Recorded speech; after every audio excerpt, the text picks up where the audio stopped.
How we doing? We good? We live?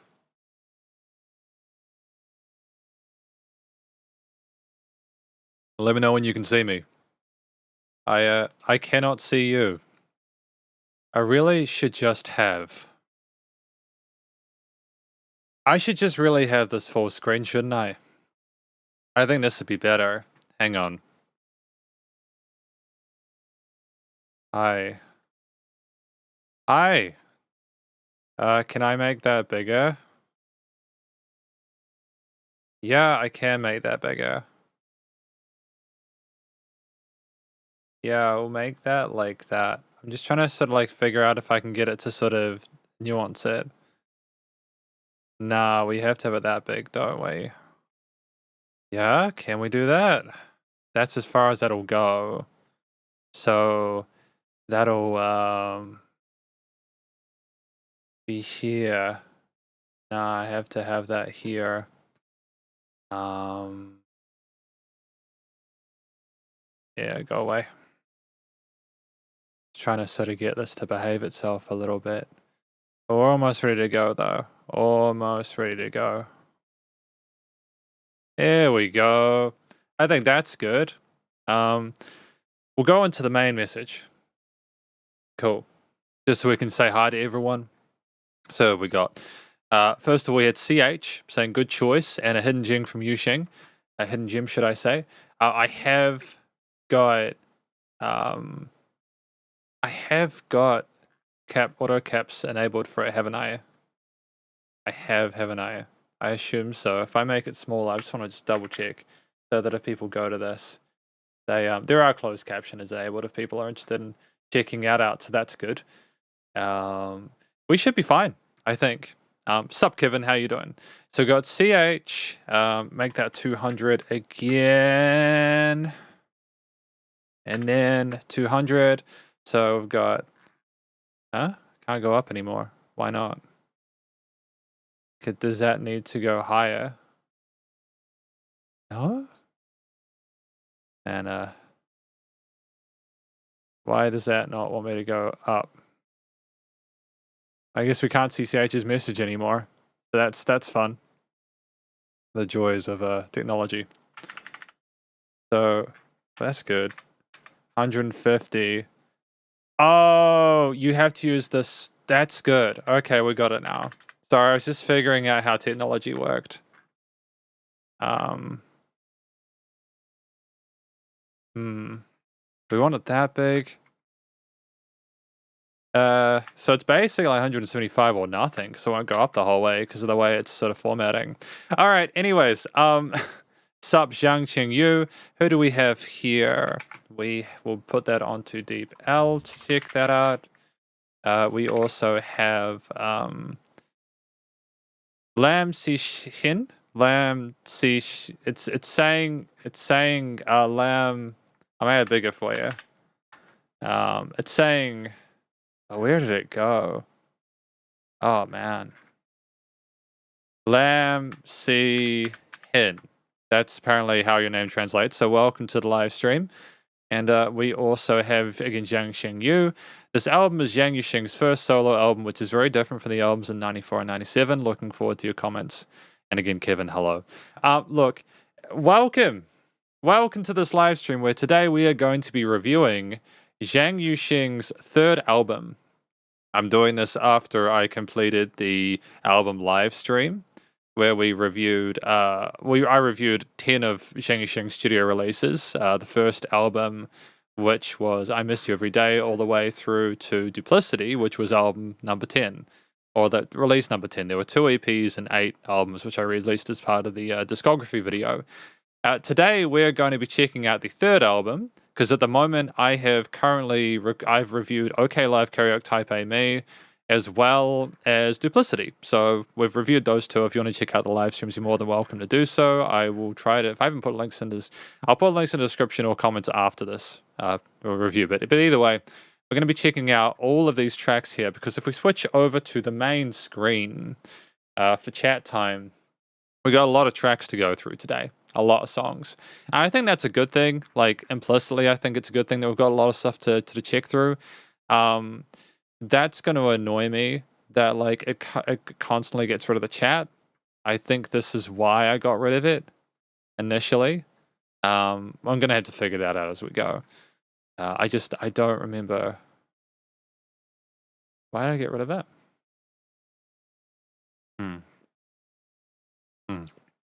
Oh yeah, I was right. It's because I couldn't see past the camera. So I've got this camera that's kind of in the way of things at the moment. But we're going to listen through each of these tracks from 1 to 10 from start to finish and hear what we think. You can tell I'm a little bit rusty with this. Starting with the first track, which is Anacrusis. Now, if you have any questions about the live stream as we go along, feel free to let me know. Hopefully this all makes sense. Hopefully this is kind of synced and the audio is not weird and everything like that. If it is weird, please let me know. I know there was an issue with some of the videos earlier in December, but I think I fixed it now.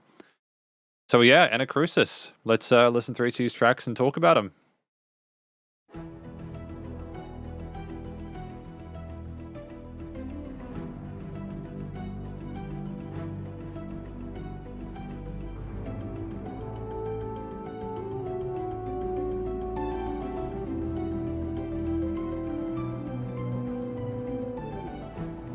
I mean, it's just so much detail immediately.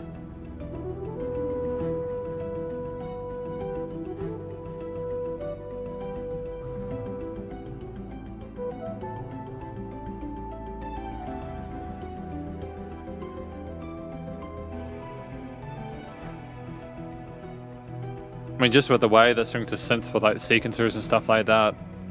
Yeah, that isn't going to work, is it? That's going to annoy me. Yeah, we're just going to have like a weird kind of gap. Yeah, put that over here though. Yeah, that's not good.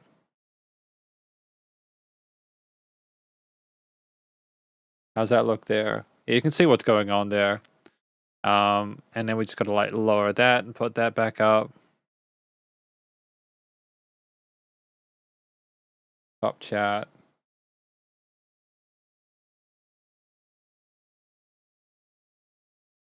Top chat. Move that over a little bit.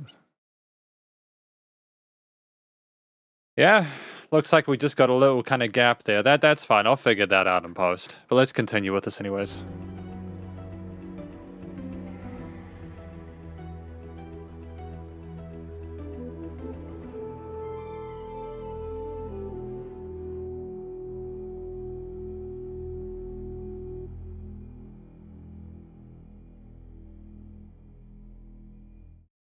So what I like about this, I remember this being very different to a lot of the stuff that Zhang Yu Sheng was doing in the previous 2 albums. To go for a full instrumental section without any sort of push to be able to want to get the vocals as the main focal point is just fantastic.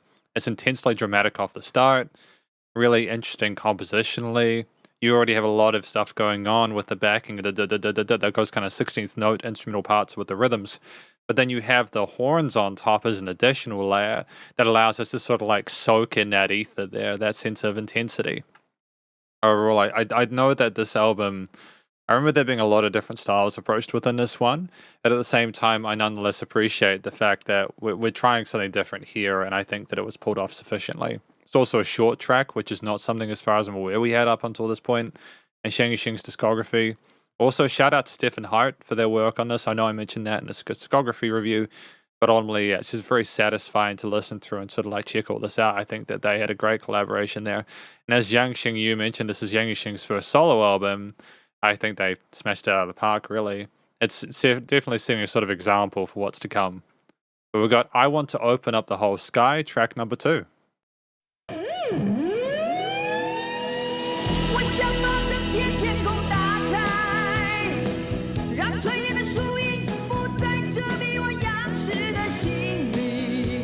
I mean, it's just so intensely dramatic with that guitar sound. The vocals are nice and charismatic and really sort of upbeat.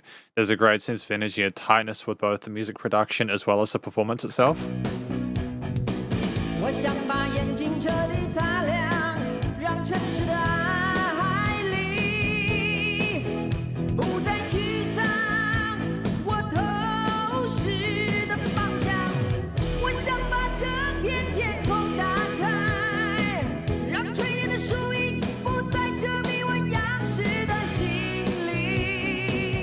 I'm just realized as well there's lyrics here if you want them. 我想把眼睛彻底擦亮，让城市的海里不再沮丧，我透视的方向。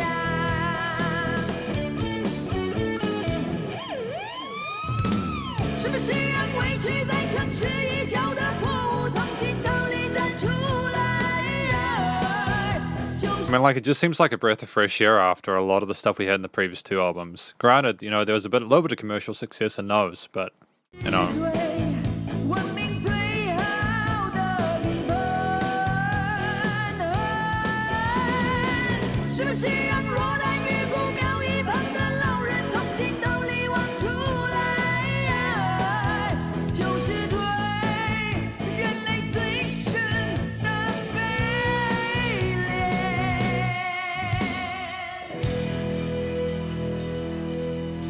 See here, what I like is that we're coming down a little bit with the intensity there.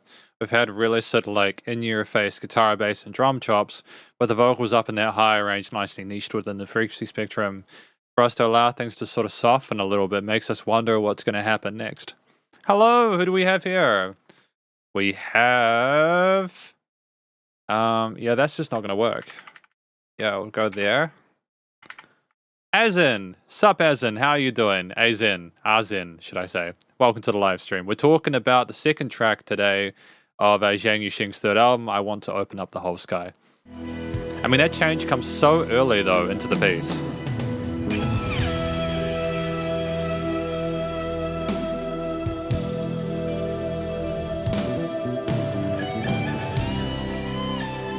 Here we go.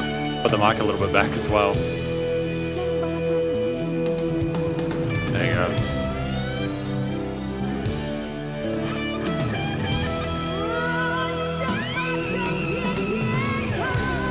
I mean, like, I think that slide guitar is doing there, right? Oh no, tremolo work, right?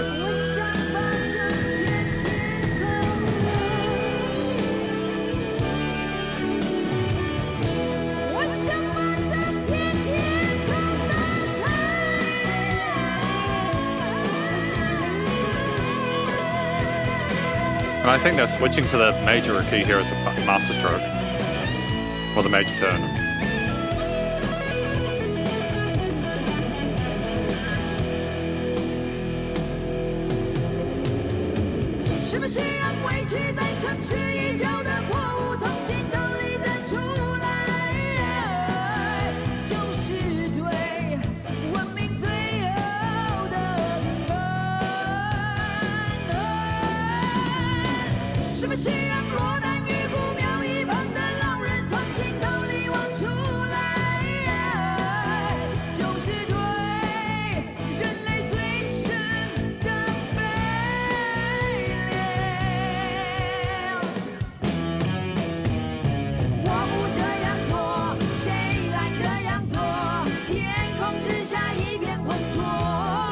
I mean, like, we just got another session introduced. And what I appreciate about that is we're not sticking on the same idea for too long. We have these seamless transitions between parts of the track.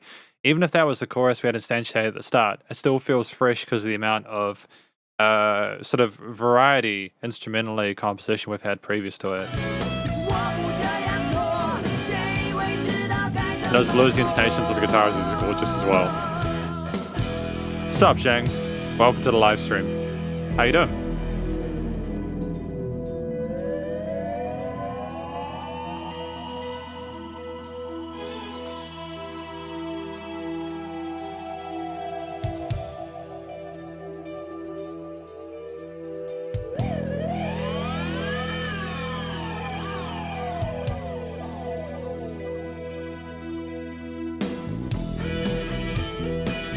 See, I wasn't expecting another lead section here. There were tracks later on or before it where I was like, do we really need to have another chorus?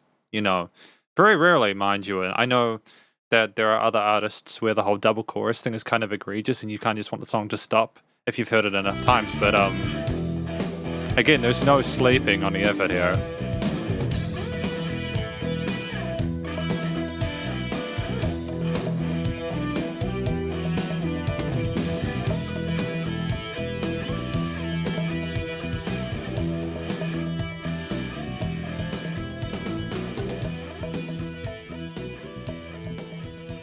And can you hear the percussion around the sides of the stereo field? Another really cool thing is happening here, and I'm not sure if this happened in the previous two albums, but it was especially sort of prevalent, I suppose, at this point, was that we were starting to do this thing where we put the percussion around the headphones and we put a lot of focus on getting the music to surround the person. It wasn't just the thickness of the distorted guitars, the bass and drum parts there, the vocal takes, etc. We also have these things going on here, and it retains interest even though you've already got a lead in the center. I mean, clearly these are two pieces that are very different. And I think that, again, you've got the kind of variety box thing going on with Zhang Yu Sheng where we're wanting to sort of go, this is one type of song we're connected to, and this is it. And I think part of the beauty, again, with Zhang Yu Sheng stuff is that they really committed to the concept that I wanted to write about and wrote the music kind of tailored in most situations to the specific thing. Stylistically, genre-wise, etc. Which I think gave them excuse to try a lot of different styles in a lot of different ways. Because, to be fair, though, there were some topics, like relationships were something that we talked about quite a lot in the first few albums. This one, it just, I want to open up the whole sky. If you think about how the music sounds and you try to equivocate it with what you're hearing, it seems nice and positive, and the guitars soar like birds going through the sky. And I think that is, I think that's something that's just really wonderful. And I think that, if we're honest here, that kind of imagery, the fact that I can hear a lead guitar and kind of it sounds like a bird, if that makes sense, is really fantastic songwriting and performance there. It's the way that it kind of has a reverb tail to it as well. It kind of simmers out into the ether. But I think this is where I started really getting excited about Zhang Yu Sheng stuff. Not that there weren't sort of cool tracks in the first two albums, but this third one is like, yeah, no, we're on our own. This is definitely a solo effort. This is something where the limiter has been removed, and it's well worth a listen if you're into that kind of stuff. Zhang Clark says, just saw that you're live streaming and came to say hi. Well, hello to you too. Thank you for coming into the live stream, as well as for everyone else who is checking out this live stream, both when it's happening in addition to in post. Hopefully you guys have a good time. Hello, Shinyida. Welcome to the live stream, Shinyida. How are you doing? And sup, Jacob? How are you doing? Hopefully you're having a nice day. Hopefully all of you are having a nice day. Also, just while I'm at it, to those of you who are watching after the live stream, welcome to the live stream. And sup, Blue Dinner Box? How you doing? Are we late? Did I put the live stream? Did it basically tell people that we were live? I could have sworn that it was 5 o'clock that I set the Discord thing to. It might have been 5:30, but I'm pretty sure it was 5. Just because I know, like, Jacob and Shinyuda and Blue Dinner Box and stuff, they get told by Discord when there's live streams and stuff. But sometimes Discord can delay a little bit, which is fine. Why I love Zhang Yu Sheng. The reason I like him as a rock fan is because he does so many interesting things with rock music. He not only does the kind of traditional kind of classic rock kind of stuff, he also does bluesy rock, he does the heavy metalish kind of stuff, he does the neoclassical kind of shreddy kind of stuff we have later on. He also incorporates these types of guitars, and I'm pretty sure, off the top of my head, there's about a dozen different genres he manages to stick rock guitar into that work. Like, again, one of my favorite songs is off the Karaoke Me, the Mayor of Wing Kung Street, where he even tries progressive stuff. There's all sorts of genres of music that are part rock, that Zhang Yu Sheng, and I love the variety and diversity of the different parts. Hello, Paul. How are you doing? Welcome to the live stream. So I suppose that's why I enjoy it, is that Zhang Yu Sheng tries to do rock in so many different ways, even if they're not straight rock. It's worth remembering that in the late 80s, early 90s, like stuff like the heavy metal movement wasn't as refined as it is today. The new metal stuff just wasn't there because that was a decade later. We had classic rock and hair rock, and we were starting to get into the grunge in the Western world and stuff like that.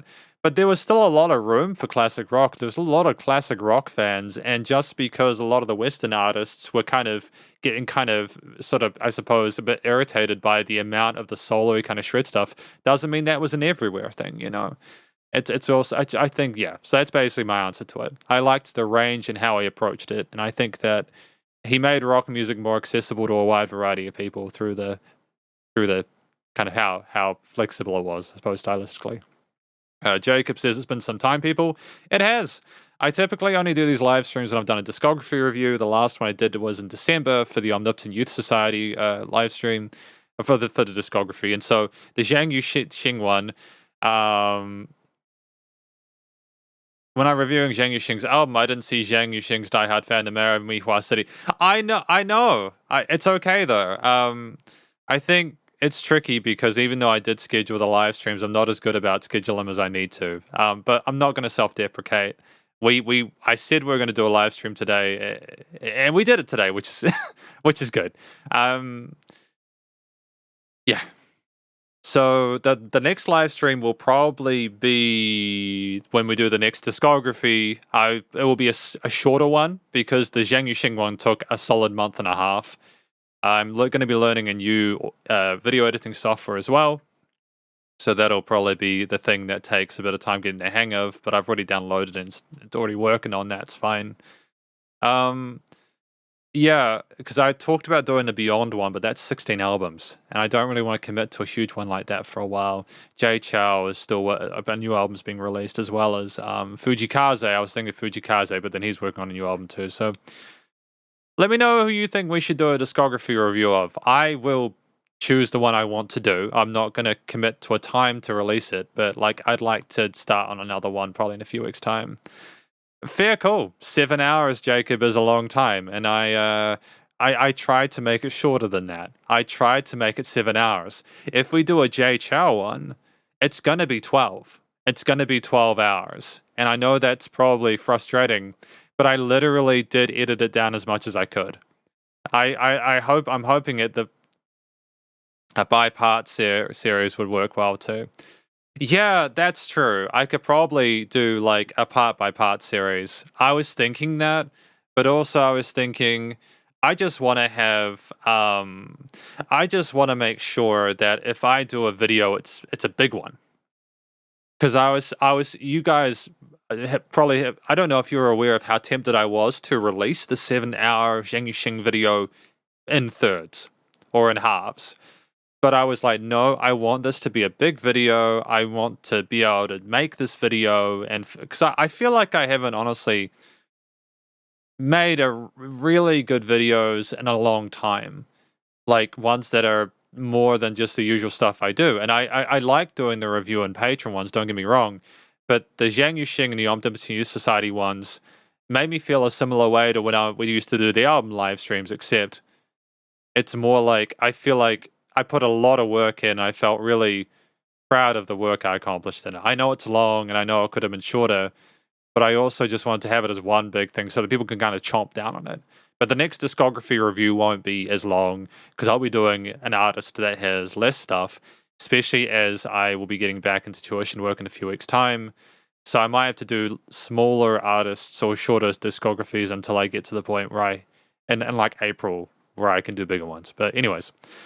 Finally, who do we have here? Because I know we have another 11 tracks to do. Ing Ping Shit, welcome. Welcome to the live stream. Hopefully you're having a great day.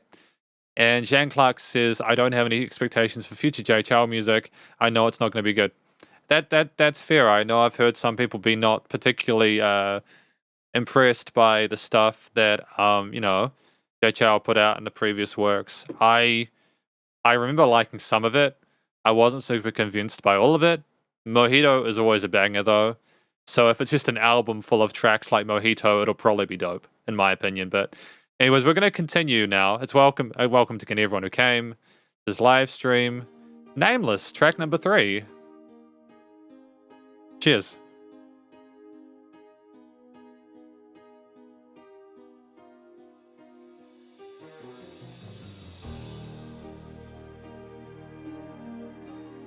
I mean, it's just so gorgeous off the bat. This is classic. This is a classic ballad format here, with the production as well.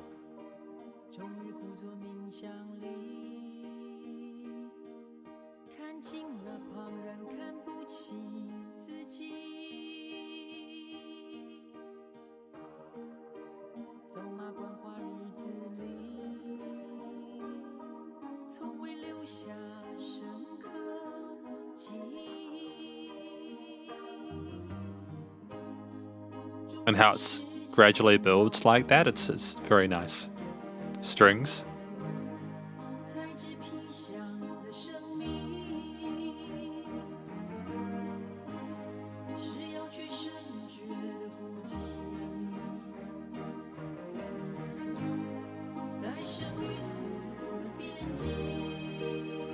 I mean, it's very sweet with the way things are mixed with the vocals and the keys.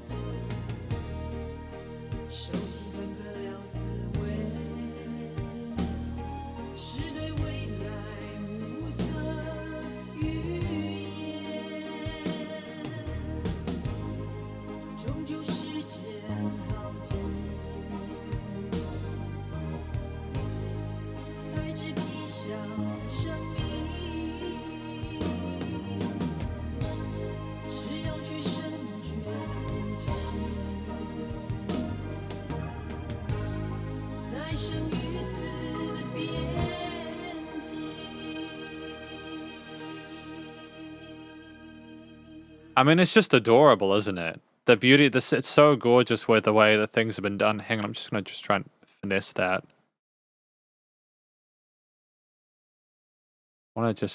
Is that gonna just, oh, so that's just gonna permanently be like that. Okay. Okay. That's alright.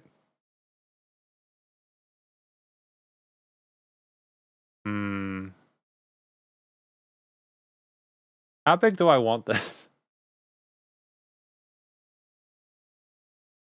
Yeah, we'll go with that. Make that big. So what I like about this is that we have such detail with the strings, the bass, the keys, the vocals maintain a sense of consistently, tonally, but you feel it rise over time. It's just the elegance of that transition with the drums and the really beautiful chord transitions and that bit of quietness with the dynamics.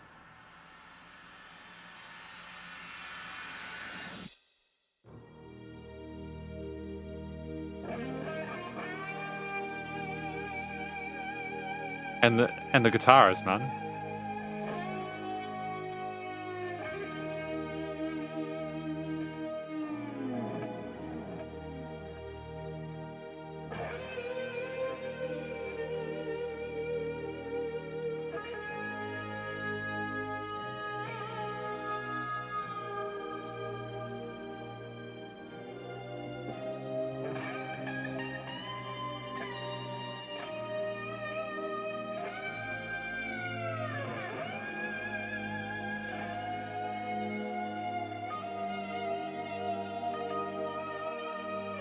I don't know what you guys know about Steve Vai. This is the closest I've heard a guitar soloist and come to that kind of style with the way his guitar cries out and everything like that. It's just phenomenal showmanship.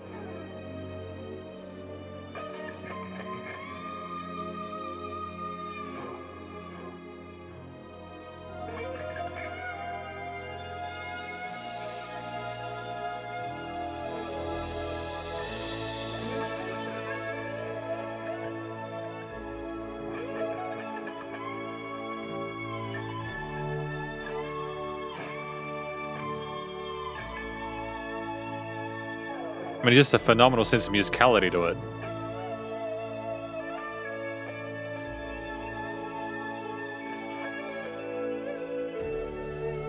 And little tingles of the triangle or bells.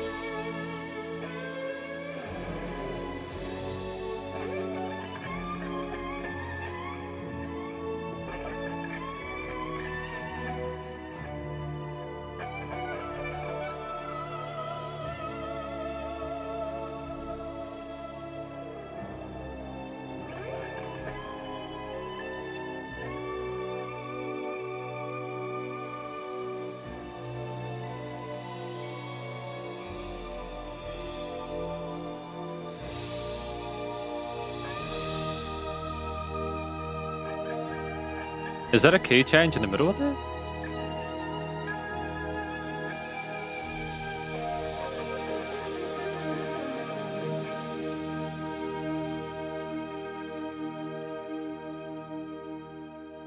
I mean, I think that's absolutely stunning.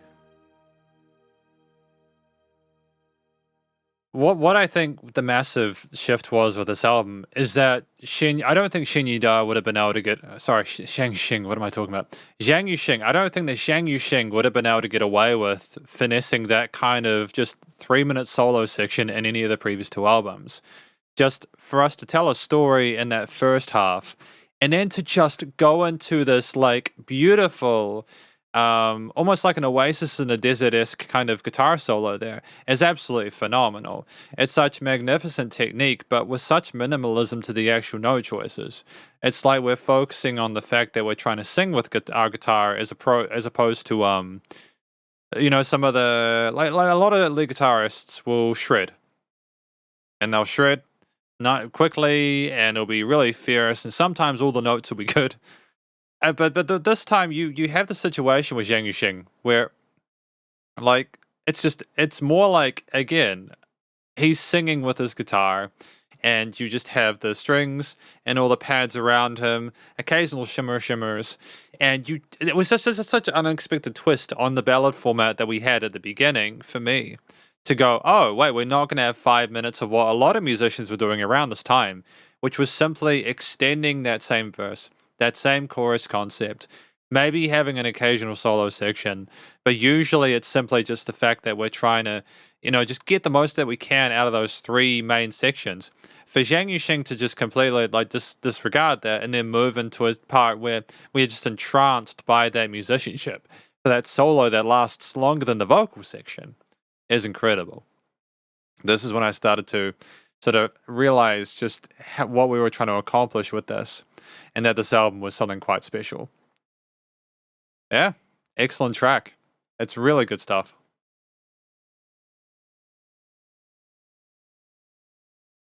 I think that the studio production in this album is incredibly good too. Listening back to it and comparing it to some of the later albums, there were issues I had with later ones where there was like an unevenness with like the way they were mixed or mastered, or like the perceived loudness of them.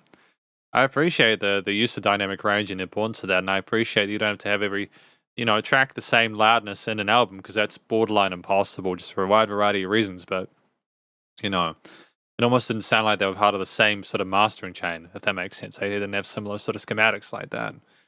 But with this one, these sound like they're part of the same thing, even though they're quite different styles. That's cool.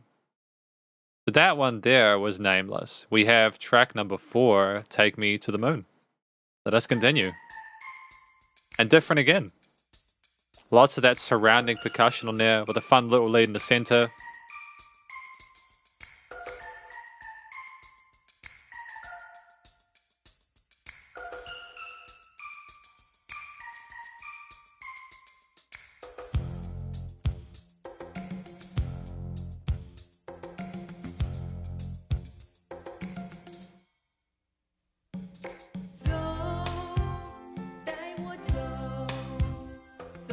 Palatable vocal technique.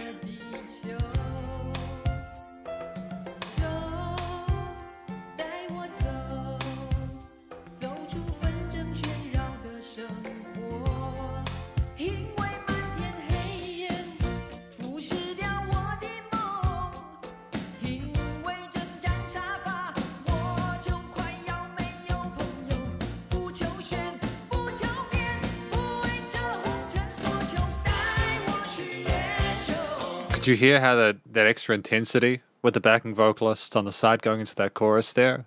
Could you hear the subtlety of the keys and the guitars and how they sort of layered and linked in together with that build? And a catchy lead line, hook line to boot.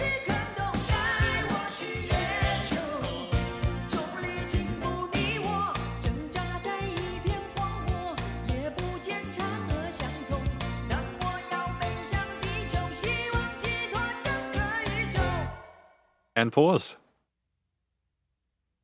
I mean, like, the balls to just have a pause there and to let the listener not know what the hell's going on for a moment. It's just something you don't hear nowadays. That's power. It's power to just have an pause with like a pregnant wait like that.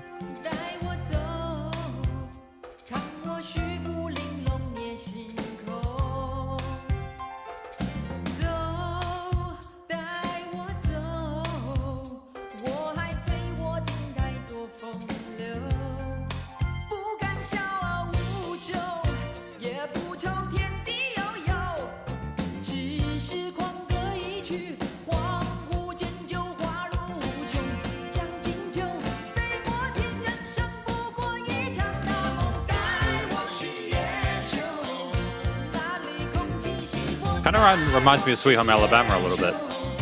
充满原始坑洞，带我去月球，重力轻抚你我，挣扎在一片荒漠，也不见嫦娥相逢。当我要奔向地球，希望寄托整个宇宙。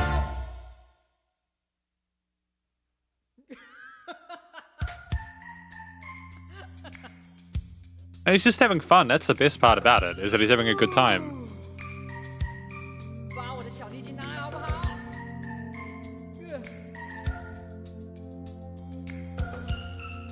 This time, Logan Yu was an electric violin and not a saxophone.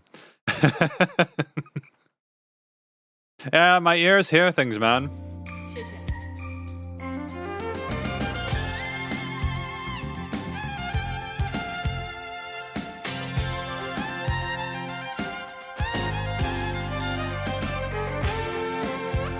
Wait, do you mean this solo section here? This time you was an electric violin and not a saxophone. I thought that it was like... I didn't realize that was an electric violin. Is that an electric violin? That's crazy, man.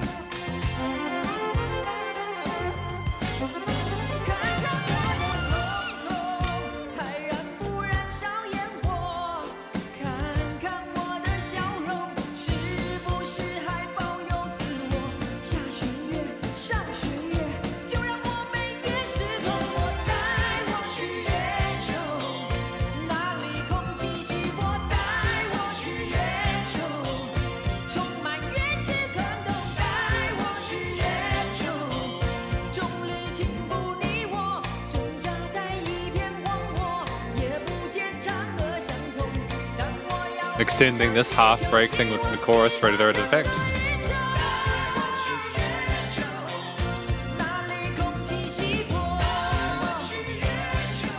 So this is an important part of a song where you have a chorus and they repeat it twice.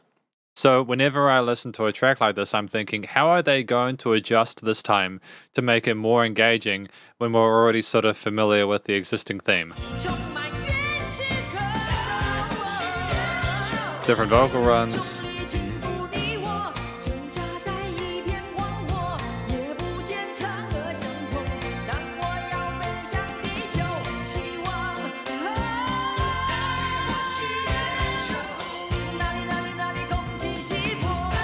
Is that adjustment there lyrically?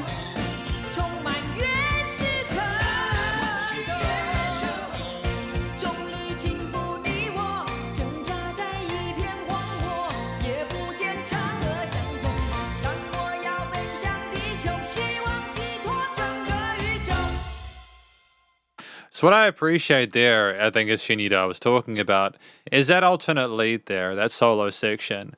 It gets to the point, especially when you've already listened through the first two albums of Zhang Yu Sheng's, where you're aware that they can probably write songs quite well, and that the production is, you know, it's more than passable. And I forgot I'm not in a video. I need to burp, but I don't want to do it on mic.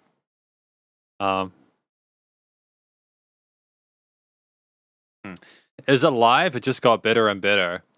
I'm not sure if this is live. I assume they wouldn't have keyed it in. You know, I wanted to go on a tangent about how people don't record live nowadays, but that's not what we're here for. It's here to listen to Zhang Yu Sheng. Is it live? It just got better and better.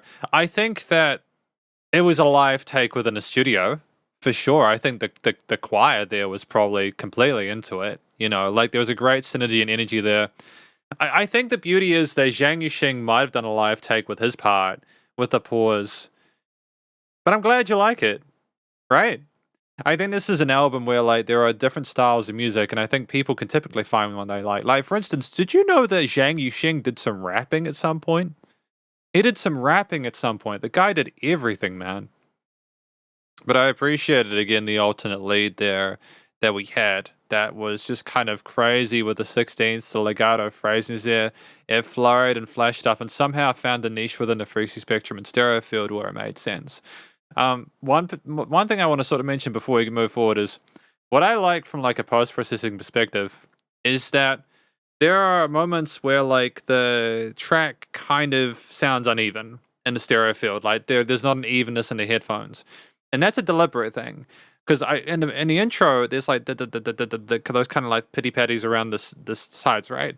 But then like when like the bass comes in and things start kind of building it up again, it goes over to here and then it spreads out, and it's just very satisfying when the music sounds even. Maybe it's just a mild OCD thing, but I think it's great. It's just there's lots of love put in here, lots of passion. Zhang Yu Sheng sounded like they're having a good time, and that's what matters. You know, it's a really impressive effort. Can someone please explain what Stefan Hart specifically did in relation to this album? Could you please help me out with that? Anyone who's watching this, I just like to know how much Stefan. That's why I ask if it's live, because it has the audio quality of a live version. Oh, that's a fair statement. That's a fair statement. I think it can do. I've also heard musicians from this part, like the early 90s. Like if you heard, movie soundtracks, right? Movie soundtracks, they typically have this kind of weird kind of warmth to them, this glowing nostalgia to them with the way that they're presented there. I don't know what it was about the music from like the 90s and like movie soundtracks and stuff like that. I think it just sounded a whole lot sort of, maybe this is just pseudoscience, but it sounded a whole lot less sterilized than the stuff that was done in the 2000s for a lot of the point. It could be because they recorded live takes exclusively or something like that, and that's what you're talking about here, is that is a tone of a live performance. But I equate it to my experience with a lot of bands recording live throughout the 1920s all the way up to the 1990s, And without, I don't know. I agree though. Let's just assume it's live, because I think that would be good to do so. I think that's more than fair, because the guy they played live. They were live musicians as well, as I understand it, if I'm not mistaken. But yeah, I'm talking a lot today. It could be the caffeine. It also could be because I'm glad to be doing these live streams again. I kind of miss them a little bit. I like chatting to you. It's just yeah. What's up, Andreas? How's it going? Welcome to the live stream. What I like about doing live streams occasionally is that when we come here, there's like a purpose, and it's super focused, and like we're getting stuff done, and it feels nice, and like we got a mission we're on. We've got to review an album or something after. It feels good to do that. I like that. Got track number 5. I Can't Sleep This Night. Oh, that last track was Take Me to the Moon. All right, real quickly, how does it sound like Take Me to the Moon? It does kind of sound like we're wanting to get ready to sort of blast off, like in those pauses, and then we go, bah, like the dynamic shift there. It's sick. Sick track. I Can't Sleep This Night.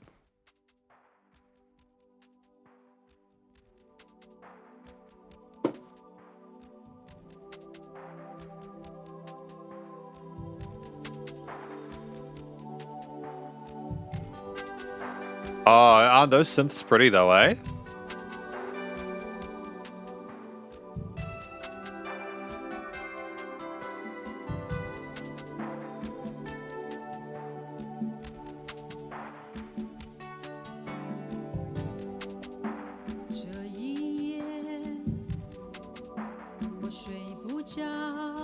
Again, the sound design on the sides is just fantastic. Great call and response between the keys and Zhang.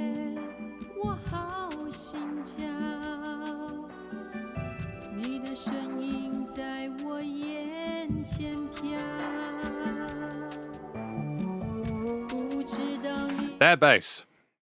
Before we continue, that bass is one of my favorite bass tones. I don't know what it is. I don't know how they found that bass tone, but I want it.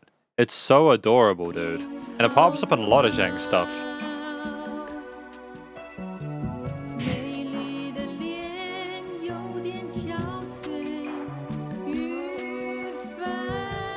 Is it like synth strings or like a synth double bass?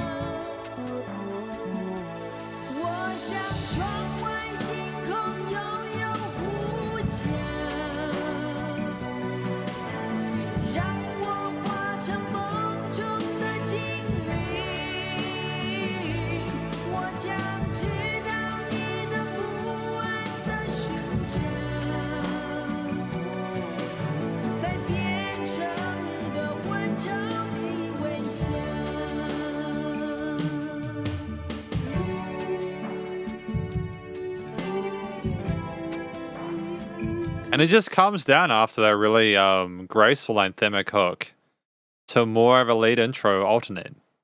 There's no filler.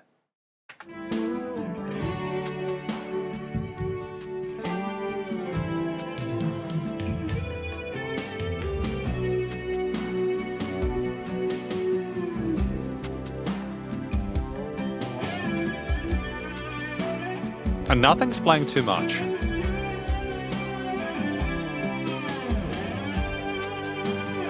The tremolo work is just phenomenal on the side. Love this album for that.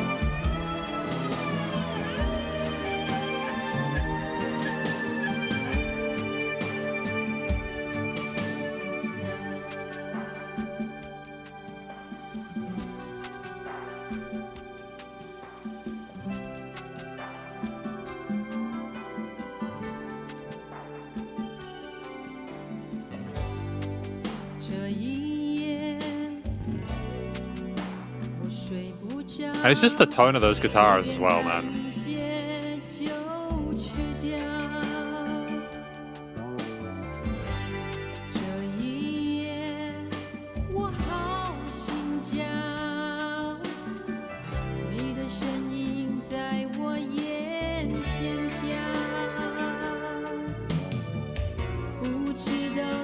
And it's that sharp change of chord there that instantly instantiates a sense of tension, you know. Boom. It could be like a minor 7. So.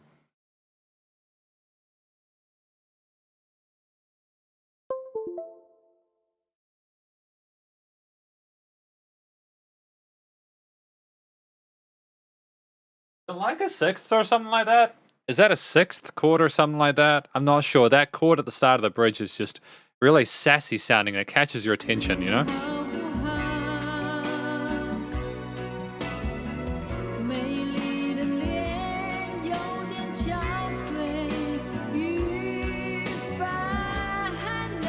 Resolves to a major.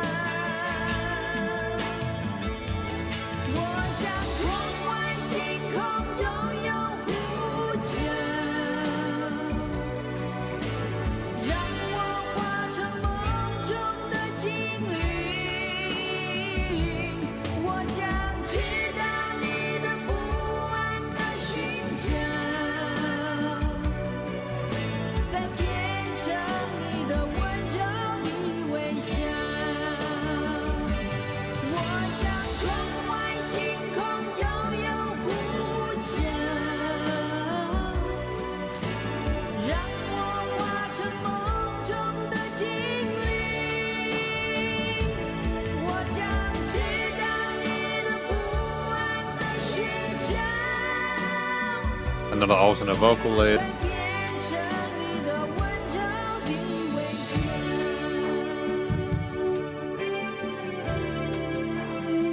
It really is a tour de force. The vocal performances, both solo with the range of different expressions we're showing, plus the harmonies in that chorus, especially when we rise them to the upper part of our vocal range, are charming. The strings, they glow in the top half, so it almost sort of shimmers when we get to that point, which is a nice sort of transition from a lot of the lower kind of, more kind of murky minorish sort of intonations there.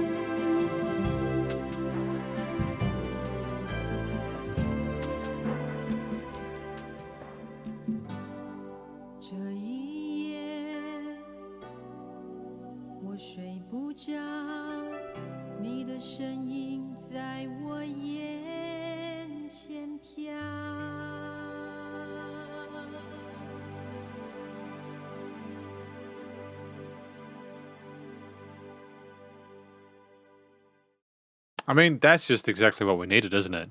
Really, I think that it's just a magnificent journey from start to finish. As someone who doesn't understand the language natively, I can still nonetheless enjoy my experience with that because of the twists and turns with the different sort of structures or parts of the tracks, what the instruments are doing, how they resolve with the harmonies and everything like that, like going to that major shift in the hook. And just, it's also the guitar leads. We have these wonderful guitar leads there, which never play too much. It's more of a situation where, because of the tremolo work that's being shown there, we kind of sounds like a whale going in the surface of the water, you know, that swims and kind of like that. You know what I mean? The no, I can't sleep this night. It does sound kind of moody and misty and like it's set at nighttime. Part of that is those keys there that shimmer like stars in the sky. It's also, I'm not sure if necessarily the hook represents it, but a lot of the other parts of the track sound kind of sleepy. And at the end there, when we kind of come down to almost sort of piano and piano municipal kind of sort of context, it's a situation where we just kind of allow ourselves to fall asleep eventually, I suppose. Yeah. Great track. Honestly, it's a real pleasure to be able to check this track out again, to have reviewed, done a live stream for the third album of Zhang Yu Sheng's discography on this channel. It's worth noting as well, there's even a part 2. So I Want to Open Up the Whole Sky is at the end. There's a part 2 to it. Like, it's crazy that we had to extend it like that, or we got to extend it like that.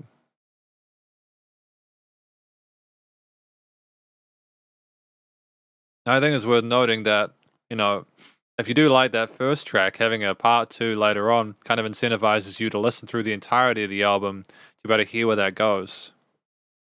Hang on a minute, just gonna... There we go. That's better.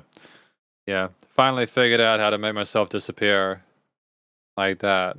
You know, it's not perfect, but it's a good start, anyways. Nose is so itchy. So it had great first half of the album, and we've still got track number 6. To be fair, I'm going to turn the corner. This album got an average of about 7.71, which may not sound super high, but trust me, that is a very good album. It's simply because some of these maybe I didn't necessarily vibe with as much. But then that's a tricky thing. See, because yeah, we're gonna continue. I'm gonna turn the corner.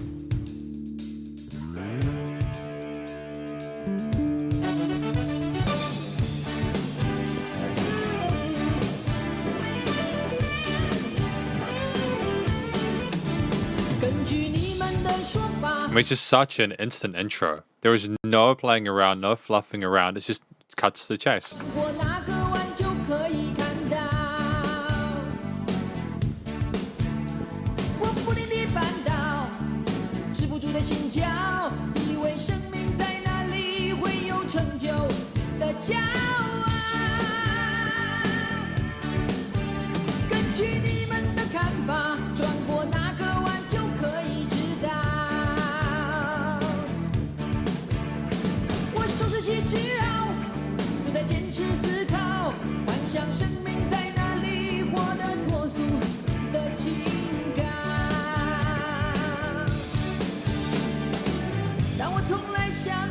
And bridge.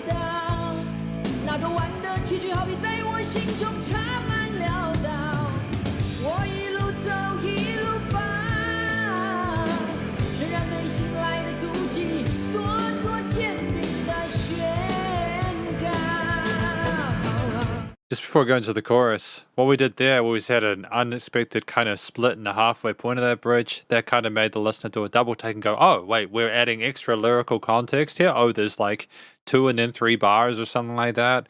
That just having groups, you know, sets of 4 bars at a time. It's good. It works, but it can become predictable, you know. So basically what you want to do is you want to have a way of splitting things up and kind of taking the listener by surprise, even from a structural perspective. Even if you can use the excuse of allowing that sort of line of the stanza to kind of stick in a bit longer there, I think that it's very effective. And it's satisfying when it escalates.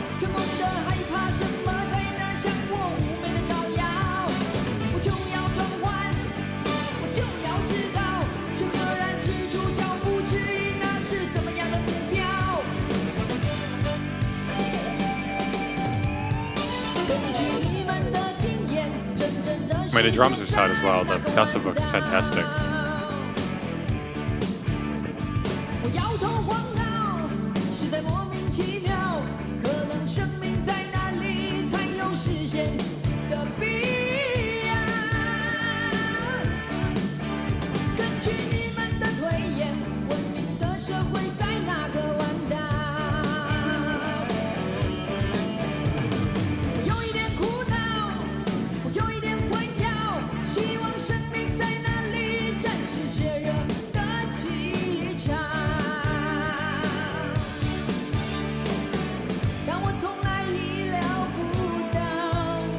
You know that change there with the hi-hats, like the cymbals switching to the 16th there, going to a halftime. Not only shifting the amount of notes we have on one thing, switching the groove there, but going the other direction with the accents. It's just a masterstroke. It really changes the vibe really quickly. Alongside the chord changes, the different vocal lines.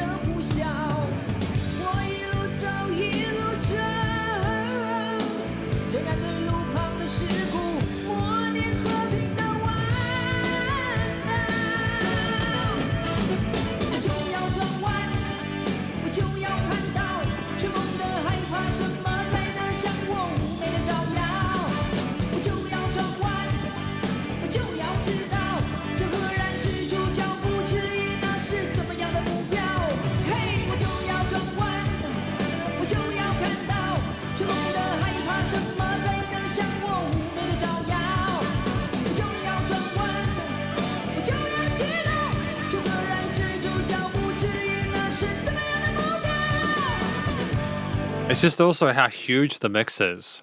Just how massive it sounds. I don't know how loud it is for you guys, whether it's either way louder than my vocals or way less. I'll check that out in post, but it it sounds massive. It's been really pushed. Been pushed in the limiter and the mastering chain.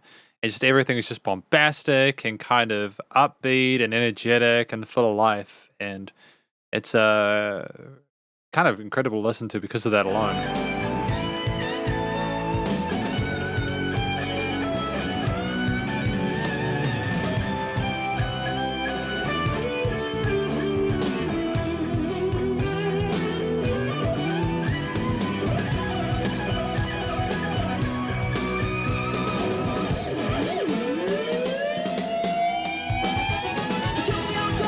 How it builds and escalates on the sides. Of course. Crazy stuff, man.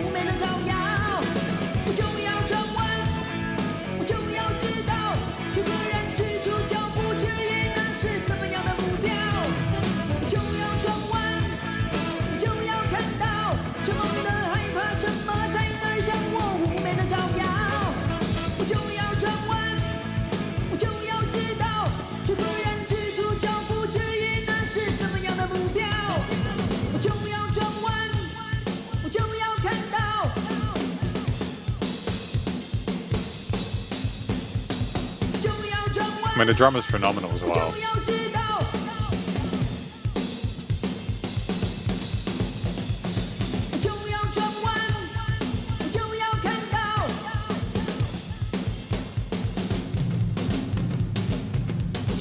I mean, like, can you hear the boom, boom, boom, booms on the side?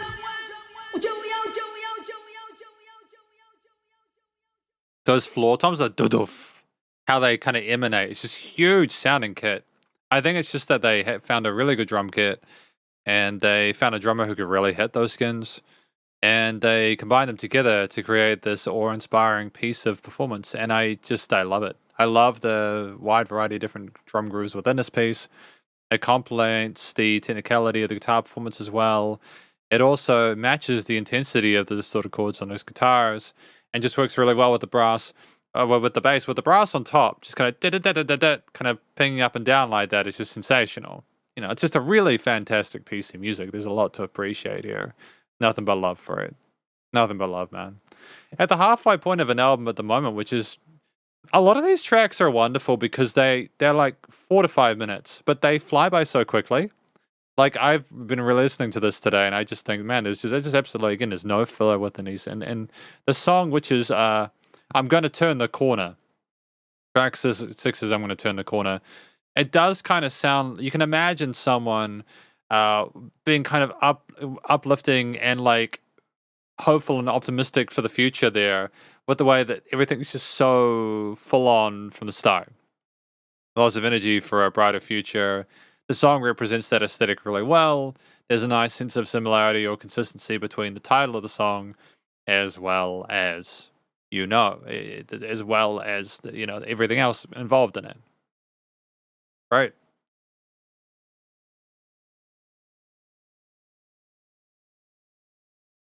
Yeah. It's awesome. And we got Total Hair Tour, which I remember also being quite a kind of a full-on track. Number 7. Yeah. There we go, I remember this.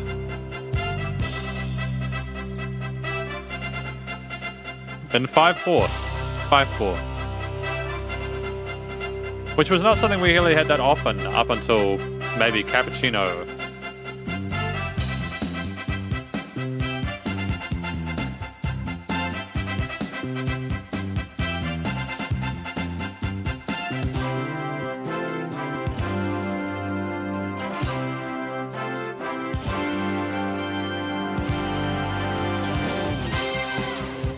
I mean, it just wasn't that a really eloquent way of handling the polymeter stuff we were going on there with the brass and the drums. It's just really well done.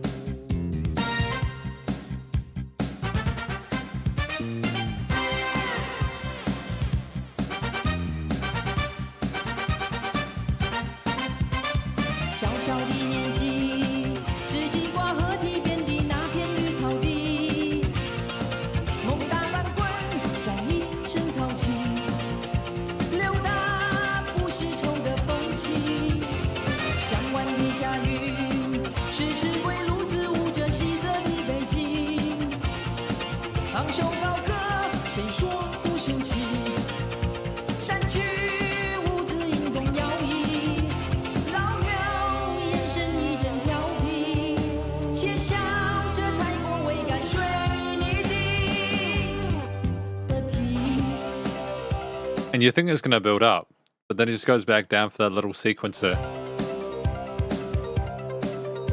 And then crescendos.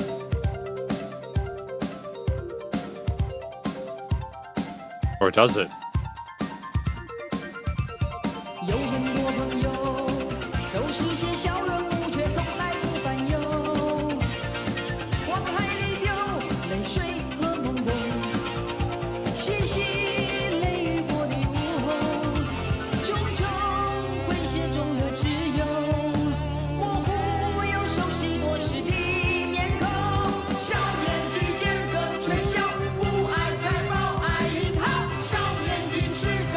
It's tricky.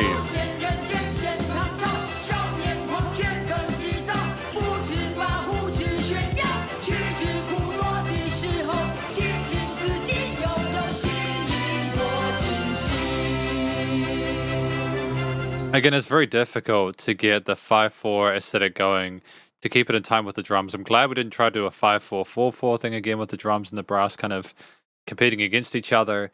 When things came together and there's a crowd chant, it just sounded, there was a great sense of unison. I think it was like 4-1 as opposed to 3-2, which is what we get a lot of the time with the phrasing, but beat phrasings there.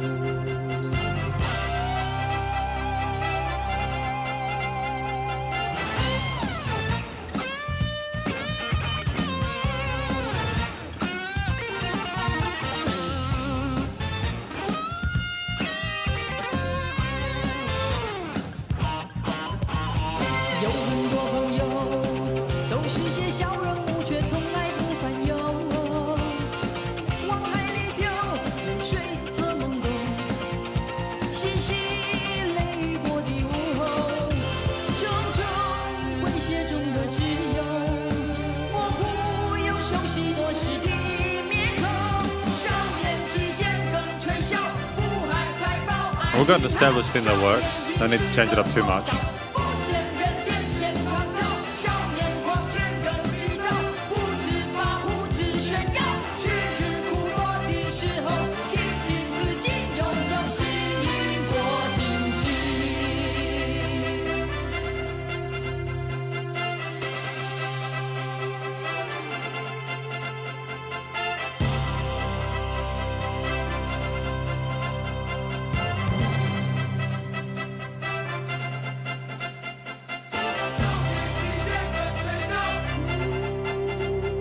I'll let this play out.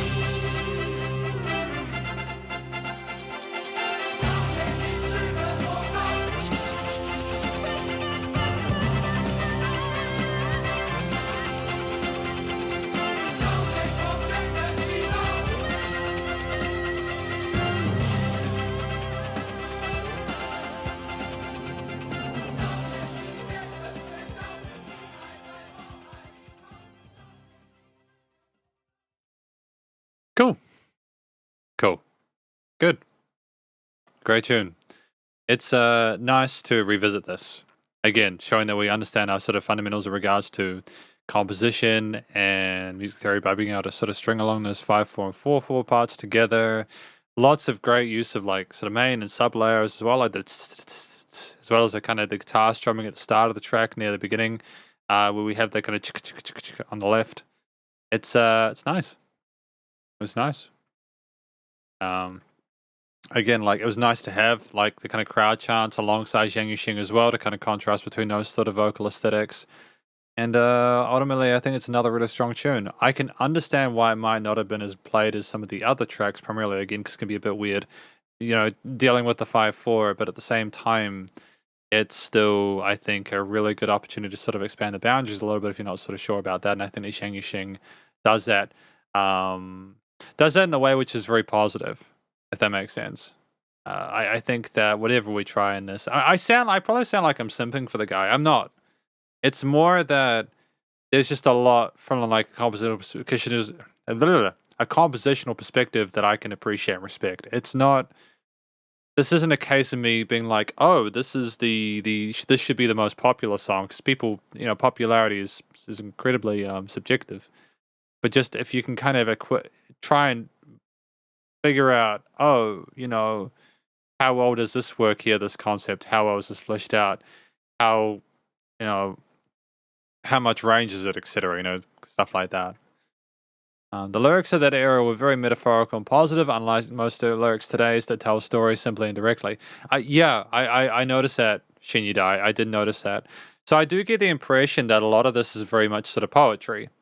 And that goes across a wide variety of different musicians. And I think that there's something that's kind of neat about that, because sometimes it can be fun to try and figure out what things mean.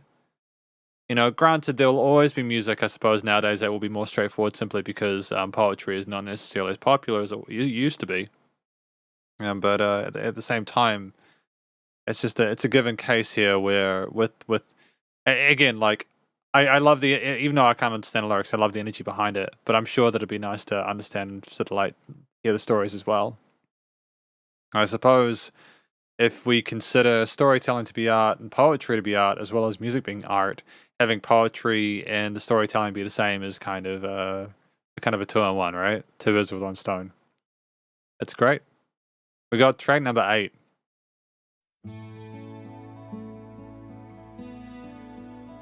Hang on, so the last track was Total Hair Tour. And it did kind of sound like you could imagine Zhang Yu Sheng with the people crowd chanting beside him. You could kind of imagine him going on a big trip somewhere. You kind of imagine that, eh? The Grass is Deep in the Heart of the Lake, track number 8, though. This does kind of sound a little bit sort of mysterious, doesn't it?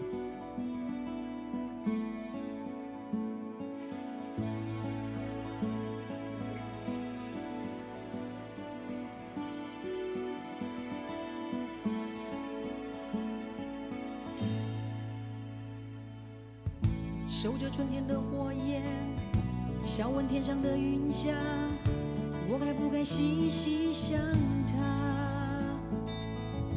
数星几点星月淡，路上没有夜行人，我该不该细细想他？看我不喜也不悲，他记得慌，我想这样告诉他。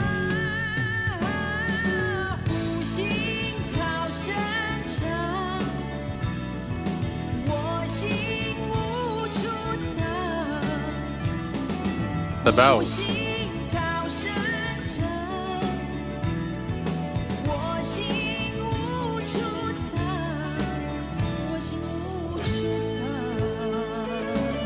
And that instant trade-off to the lead guitar as well. No hesitation.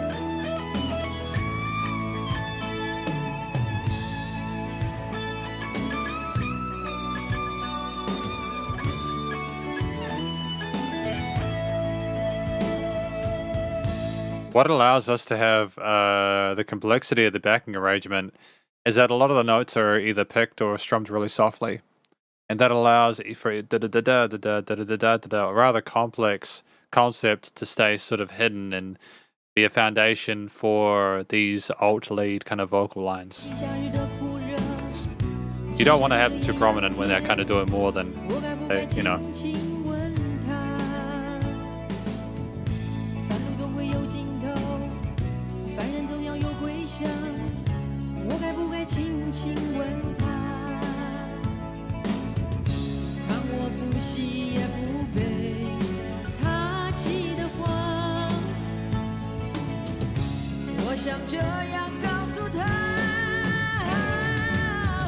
And again, the power of the tom fills going in there is tremendous.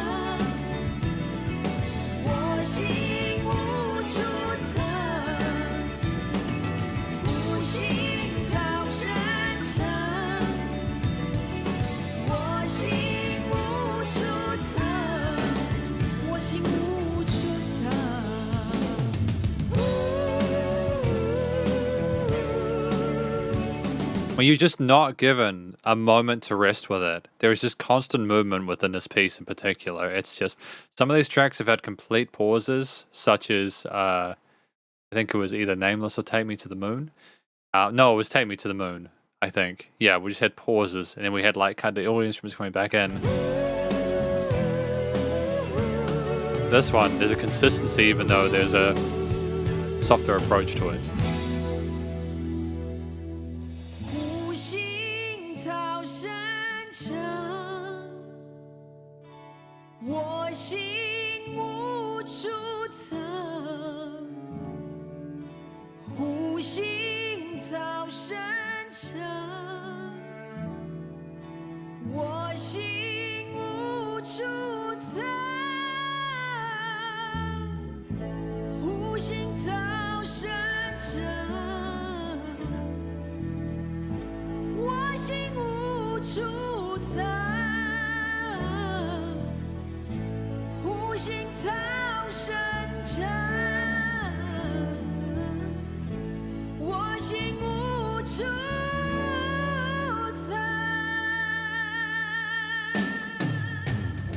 Did you hear? Hang on. We'll go back a little bit so we can hear the guitar solo, but did you hear how well we held that vibrato on that last note? Things slowed down, came to a sort of an up-tempo sort of crawl, and he glided. He held the presence, the complete stage there. It was wonderful. It's, yeah. Honestly, like, I don't know if you'd go into the start expecting that at the end. But what I do know is that I wasn't expecting it to go down again like that. And then we've already reviewed it. I've already done yeah, it's amazing.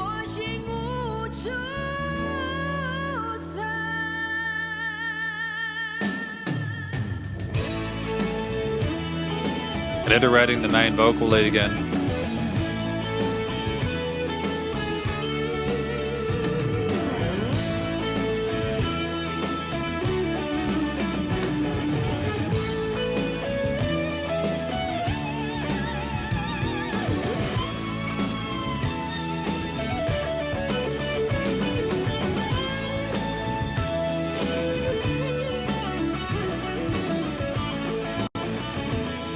Nice and explorative and a scale and fretboard.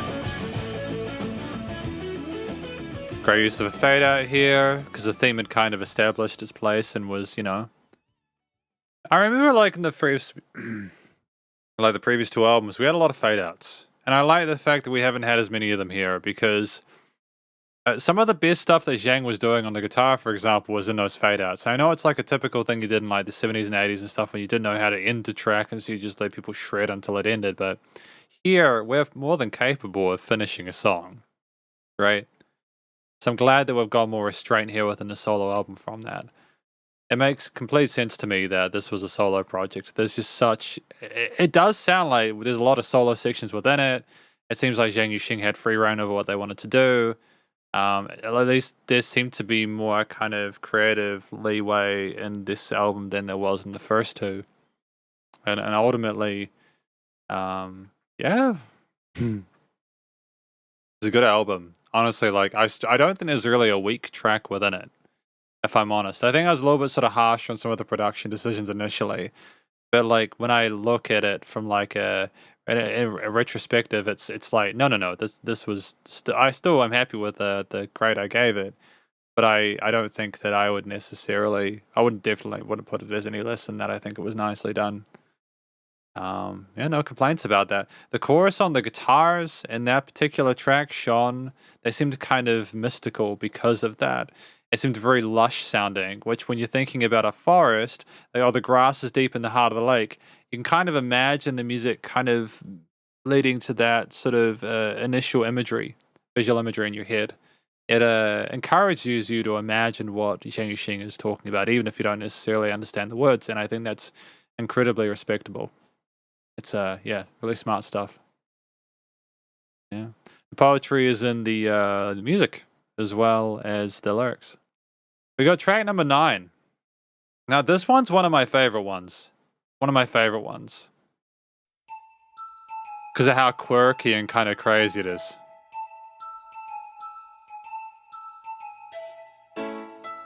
It's just fun, man.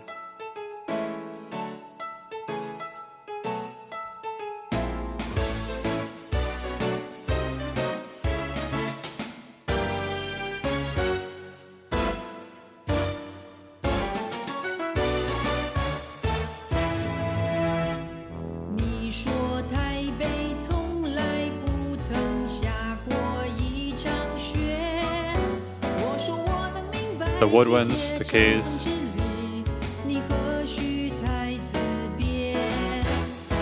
Big band aesthetic.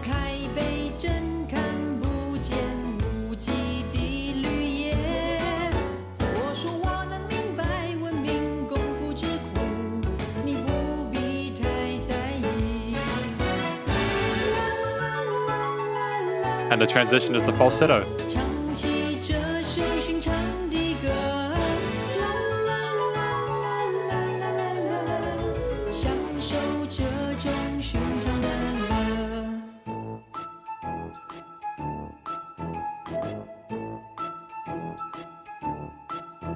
I think it's also the unconventional use of textures or instruments that were in this, like that kind of noisy sound there, that gritty sound. It's not as clean sounding as a lot of the other stuff we've heard on this album. It adds a sense of like, oh, we're kind of glitching a little bit. Is this not normal? Is there something kind of weird going on here?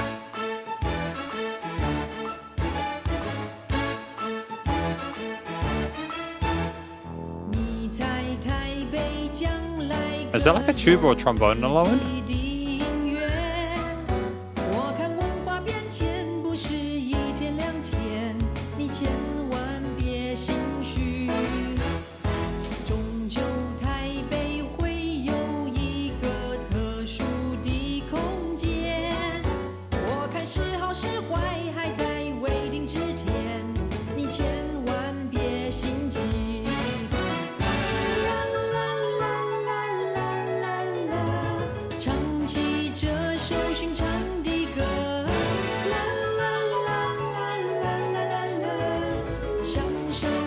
What I've also noticed as well, the cymbals, la la la la la la la, and then it goes on to that side.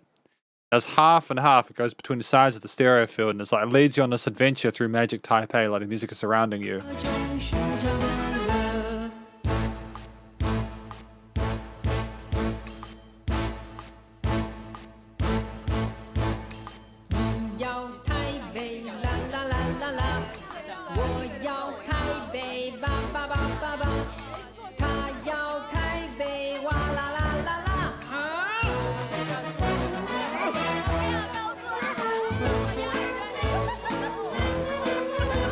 And it just gets demented at this point.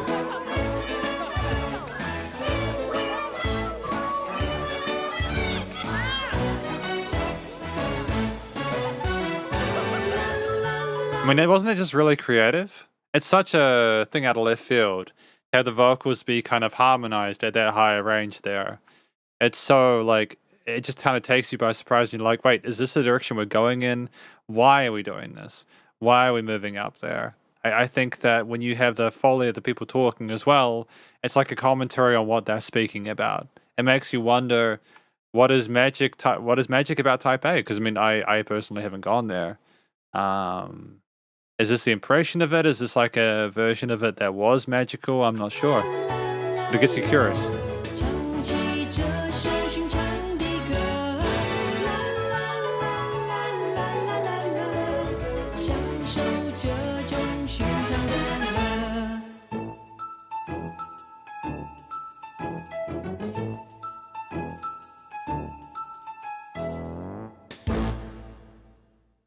So the kind of playfulness of it, I think, comes from the brass, that we have the brass instruments there, as well as the purity of that woodwind coming in at the halfway point of the verse part. The dun dun dun dun, the chord note accents of the words coming through. It's great. I need to not drink Coke before I do these reviews, man. I'm just burping, man. It's very professional. I mean, the drums took a back seat here, so the guitar, it's another direction I think the Zhang Yu Sheng wanted to go into. As for a once-off, I don't think we did too much of this additional kind of like wacky vocalish kind of stuff, unless I'm forgetting something later on. I think it was nice. It was fun to explore it. It's interesting well, we've got such serious pieces within this album, at least from the sounds of it, to go for something a little bit sort of like kind of quirky, but I think we pulled it off nonetheless. I can understand again why it might be one of the lesser played tracks off the entire album just because of the vocalization alone, but I think the track outside of the different vocal effects is still nonetheless very interesting to listen to. There's seamless transitions. The chorus of the la la la la la la la is very satisfying to hear. It's a really pretty melody on top of things going kind of like for a whole note kind of appeal with the grooves. Yeah. Lots of range there. There's even like little part, like again, like with the way the interlude after the vocal harmonization went up into that last chorus there, and just kind of it rose to it as if we're coming out of the depths of the insanity of that part. You know, there are the kind of noises that Zhang Yu Sheng was making, vocalizing before those bits or in between those bits. It's almost like he sounds like he's frustrated with the situation or something like that. I don't know. You guys can let me know in the comments, but yeah, wonderful track, Magic Type A. Lots of love for that. Track number 10, Now This.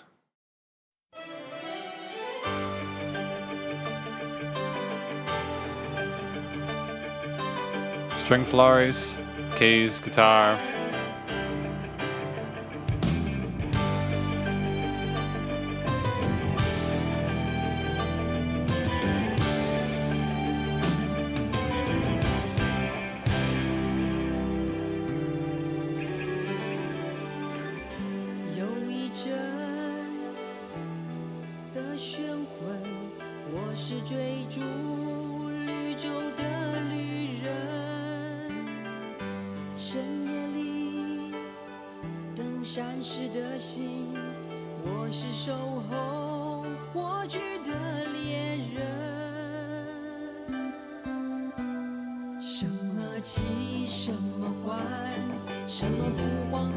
Oh, unconventional chord there.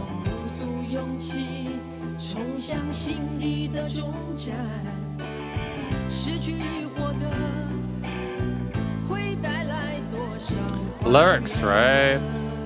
There we go. Huh?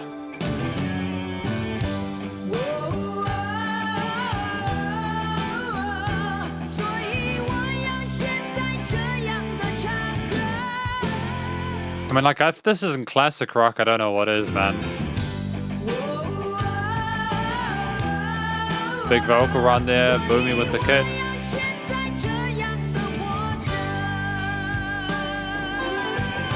Epic vibrato, met with leads, shredding on top.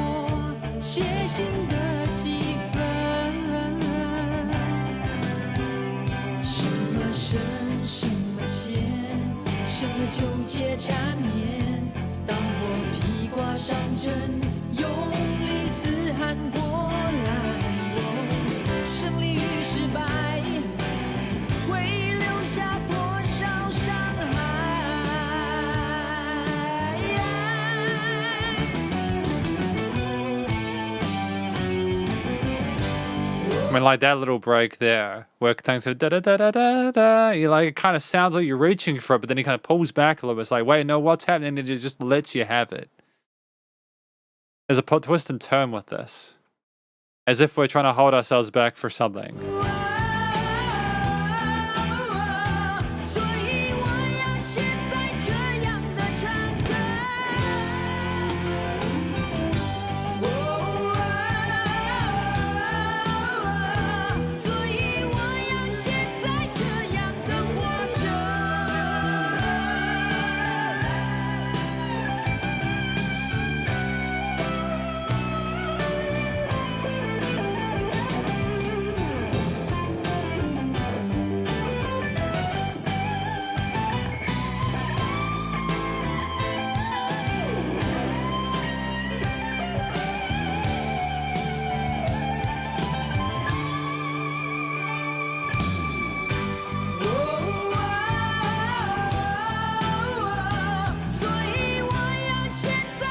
I mean, like, just I was kind of in awe after that solo there, the little sort of tremolo trill parts there, rising up the fretboard, then boom, smacking back into that chorus with a really effective hook.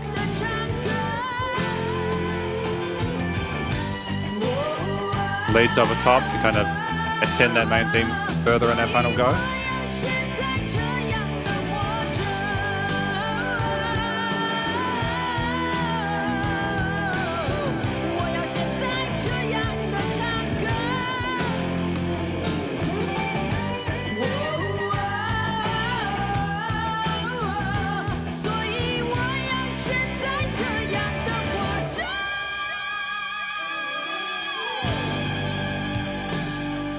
That note there, how it hits, man, it hits different.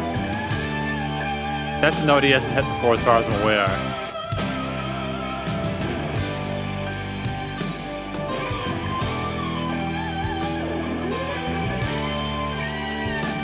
Floating with the blues scale there.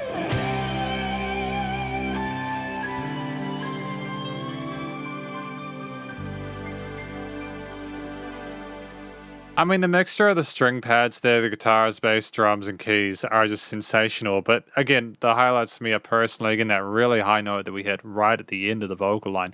He saved the best till last. He's been saving this entire album for that moment. And it's just, he blasts it. As what you don't even realize that it's within his range until he does it, because he doesn't really flirt with it otherwise.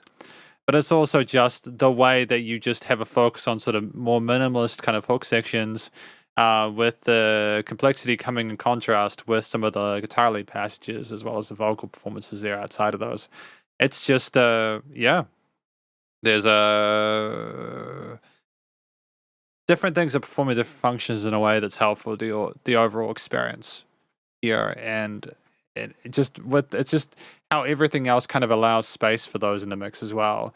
You don't have two of the same instrument really becoming too complicated, at least at this point. I mean, Duplicity had a wide range, variety of different instruments doing sort of crazy kind of stuff, but it managed to niche it somehow, finesse it.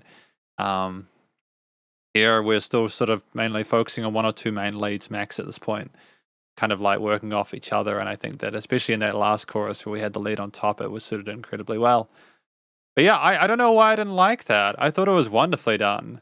Boom, boom. And we had like a parallel minor or like a chord that went down a little bit too far in that hook section as a final comment for this track. Now this, where I do appreciate in the post. I think that what we managed to sort of establish here is that we could get away.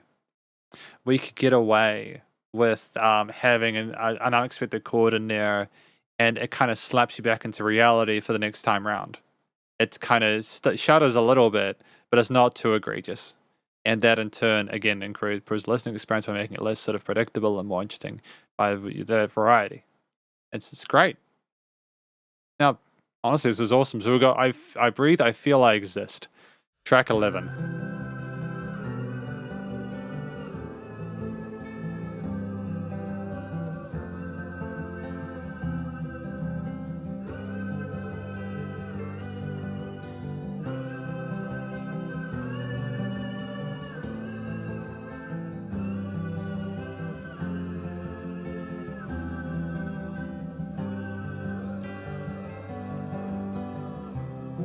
呼吸，我感觉我存在。I mean, like with this track, I was initially like, the vocal was way too loud for the rest of the mix. It seemed like they were a little bit too present, you know? 欢喜，我被爱，我有情有爱，命运在我面前横摆。 Or maybe it is live.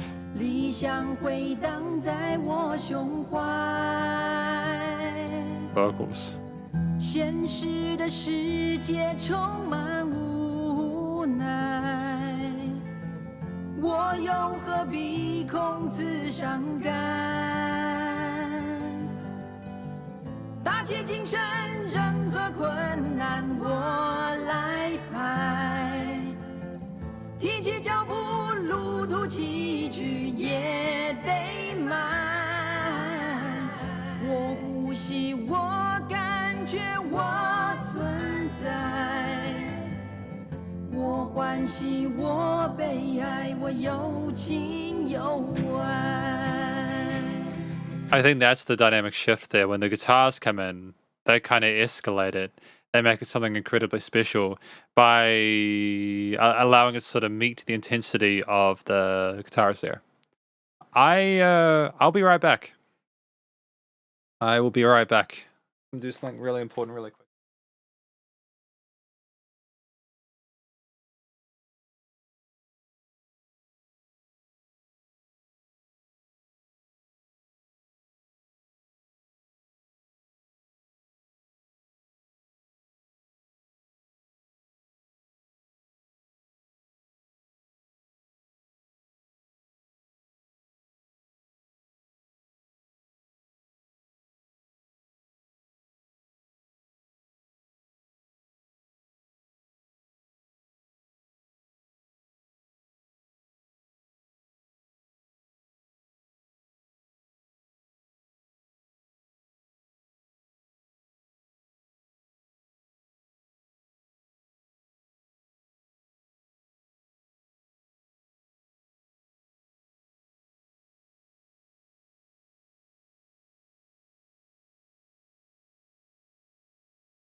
And I'm back.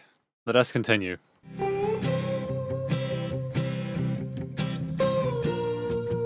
Right, time for a guitar solo.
Did you hear that little guitar run?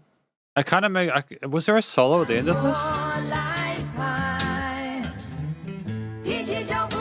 It's tight.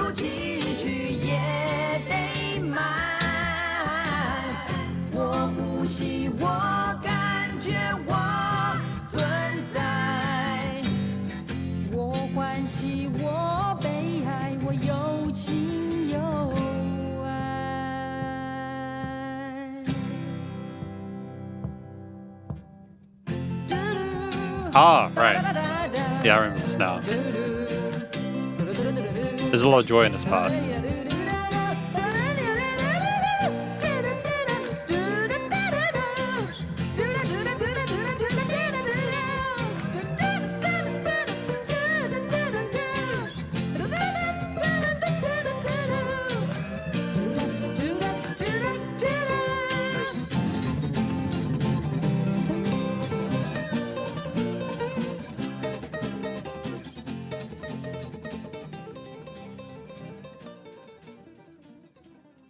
So that's what I mean, like, kind of like the power of a fade out, not necessarily being used in the best way. We got that kind of interesting acoustic shred at the end.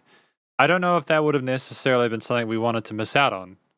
So having a fade out there, I'm not sure if I agree with that decision personally, but outside of that, I think it's nonetheless really effective. It's stellar to hear, you know, Zhang Yu Sheng, just the way they harmonize with the elements in the mix, including the backing vocalists. I wasn't necessarily totally convinced with their placement in the mix in regards to the loudness. Like, I could hear some sort of like a little bit too much gain going through the microphone, a little bit of sort of like buzzing or something like that, or, you know, crispiness to it. But outside of that, I think that there's I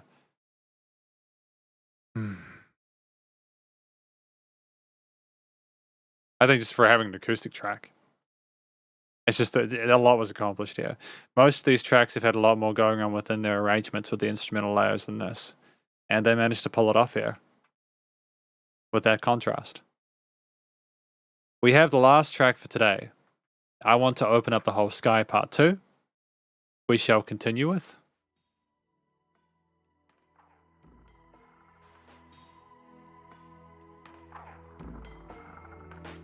I'm not personally sure, again, because I don't understand the lyrics, how they carry on lyrically from this, like, whether the story's continued or not.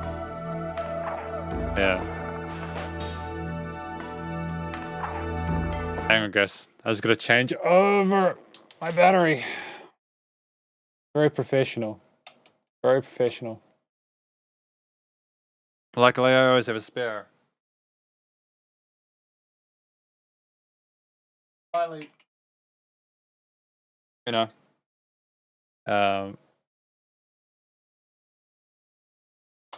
cool. Here we go. Gonna like make sure that it's centered, because the last thing I need with this live stream is for it to not to be centered. Yep, not awesome. So that is not where I want it. Here we go. That is where I want it. Excellent. Nice. Let us continue. Excellent.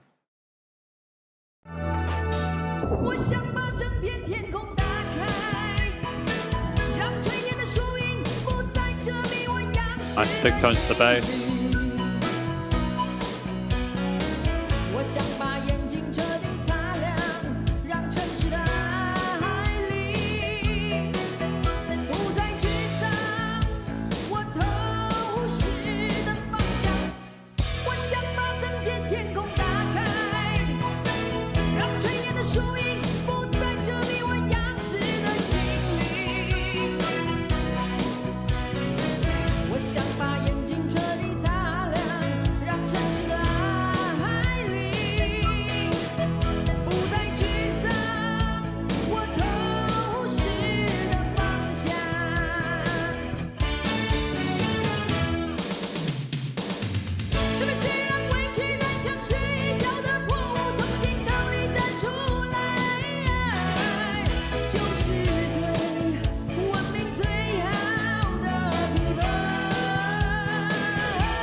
Like, I would pause here and I talk about what's going on within it, but there's two parts to it. I mean, the first part is I think that a lot of the comments I made about the seamless transitions between different sections apply here as well.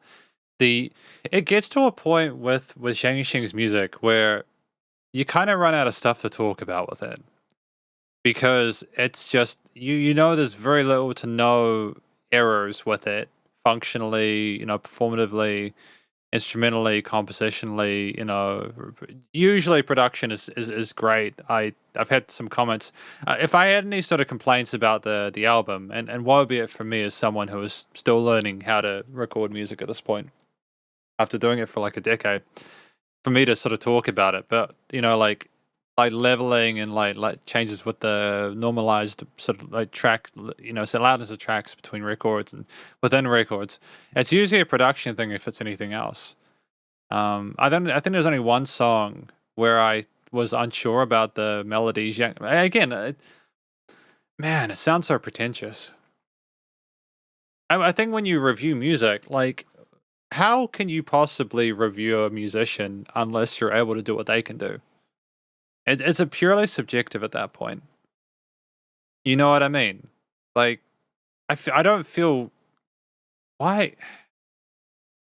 I know enough about vocal technique to be able to sort of comment on it, and you can only sort of gather information from it based on your interpretation of it. But I think that, like, man, I'm having a think. I'll think about that afterwards. 我不这样做，谁会知道该怎么做？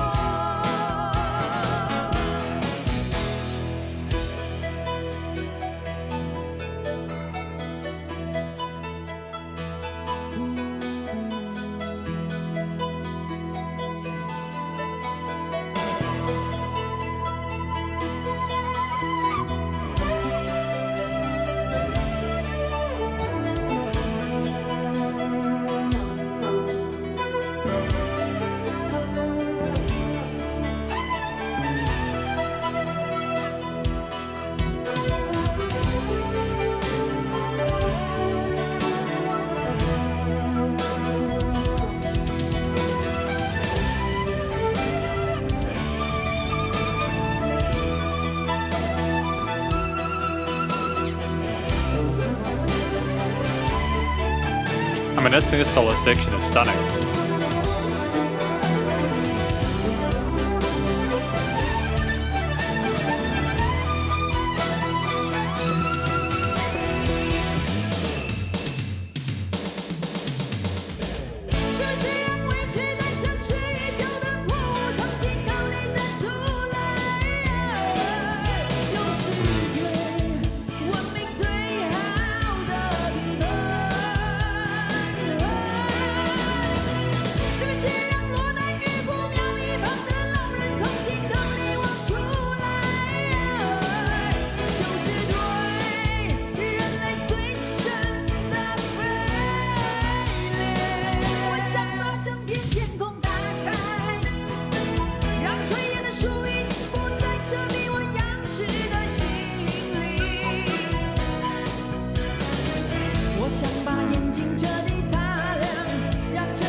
I mean, it's just interesting. It says that, but that is an interesting sound.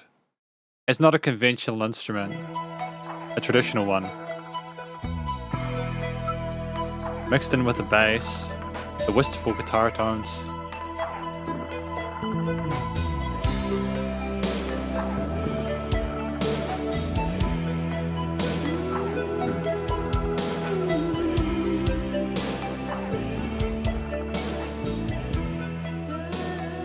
Fading out with the head voice on top.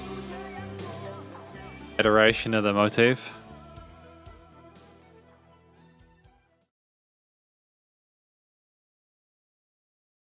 I come into this feeling different than I did going into it. When I started doing this live stream today, reviewing the album, I was feeling excited.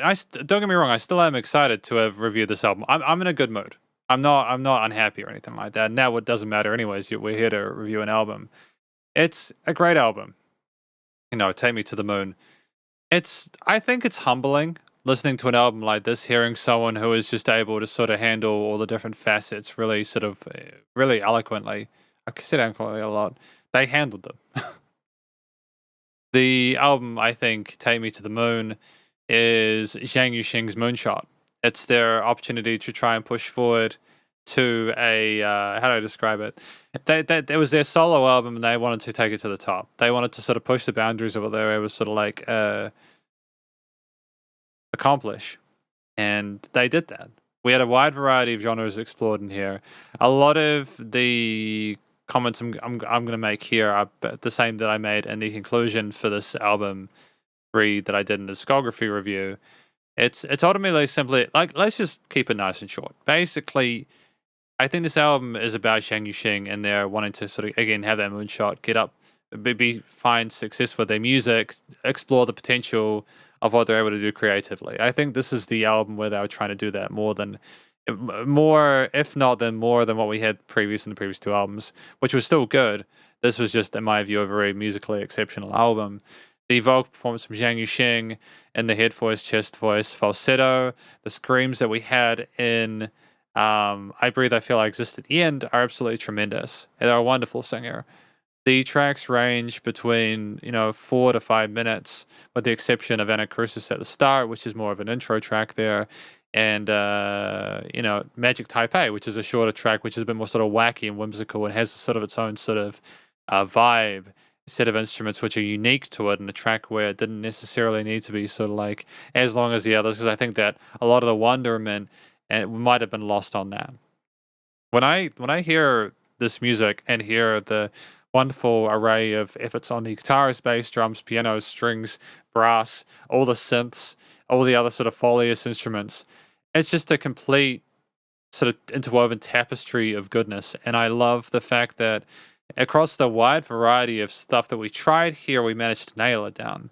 The guitarists, whether it was fingerstyle parts or strummed bits and acoustic, whether they were power chords, whether they were lead parts, there with wonderful proficiency, there was sort of bluesy shred, or sort of tremolo-ish, kind of Steve Vai-ish kind of approach to the lead phrasing, or simple iterations of the vocal melodies that we had in the hook lines were tremendous. The bass was interesting, not only because it stuck with the root notes, but also had really fun tones and explored the fretboard as well, and didn't necessarily stick within the lower register there. We went up a little bit and kind of slid up there, and it was fun to listen to. The drums were magnificent. The varying different styles of percussion we had there were fantastic. We had a thorough exploration of the kit there, working with the different sort of cymbal, sort of ride, crash, China cymbal grooves there, with the toms being thoroughly sort of flushed out as well. The pianos, the keys there, wonderful with their intricacy there. I think that sort of electric violin or synth sax solo that we had there was wonderfully handled as well. And we had a way of playing like the brass or whatever with the keys there, and it was well accented, and it sounded like we were kind of sampling them, but I think that was the correct way of doing it. We obviously, we had other parts of like the brass and like Anacrusis where we were playing those notes there, and it was very sort of raw and organic there. It's tremendous. Anything like the instrumental performances were top notch, and they reflected both the strengths of the individual instruments as well as a thorough understanding of how to sort of like niche them in the stereo field. And I think that in addition to that, we have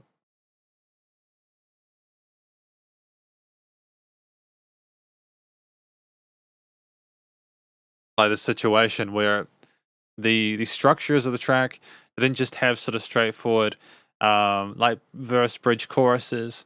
Even within, when they had those, you'd have uneven amount of bars per thing. So you'd have like maybe 5 bars for like a bridge or something like that, 8 or 16 for a verse. Choruses might be longer or shorter depending on how long the lines were. So they kind of reflected a need to focus around those elements there.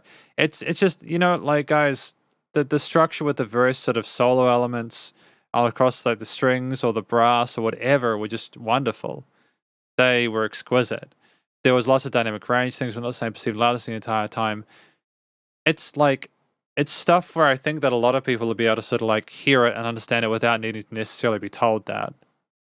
The reason it's great is because we didn't just apply natural sort of like major and minor parts as well. Pardon me, that was gross. We had lots of variation with blues scales, parallel majors and minors and stuff like that.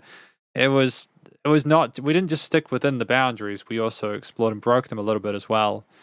And just ultimately, the proficiency on the various instruments was really sort of wonderful as well.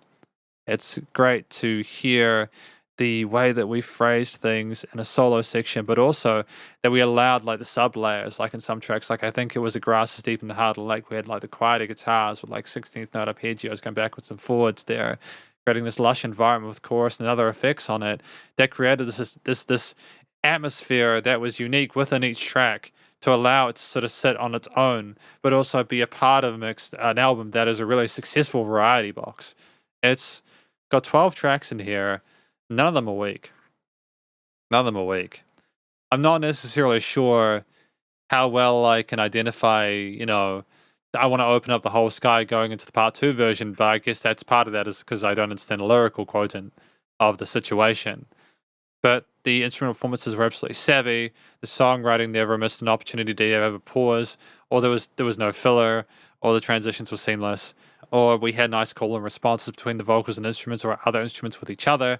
When the backing vocals came in, they created nice and warm parts as well. With Zhang being charismatic and simply just laughing and just having a good time at parts as well. With the vocal modulation as well and going up to the higher range and the magic type A thing being a nice little bit of quirkiness and fun that highlighted the experience.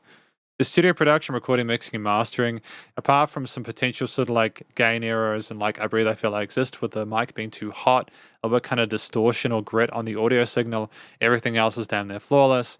It sounded like it was all part of the same album. Things were nicely stacked in the frequency spectrum in the stereo field. There was again sufficient dynamic range so things were not over processed. Things were really well panned as well. It's not just that we had certain parts on one side, like with I think it's like total here tour. I'm going to turn the corner. Things would go from here to here and switch sides of the stereo field.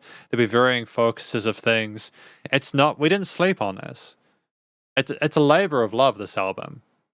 It's a labor of love for sure. And, everyone involved should be really proud of themselves.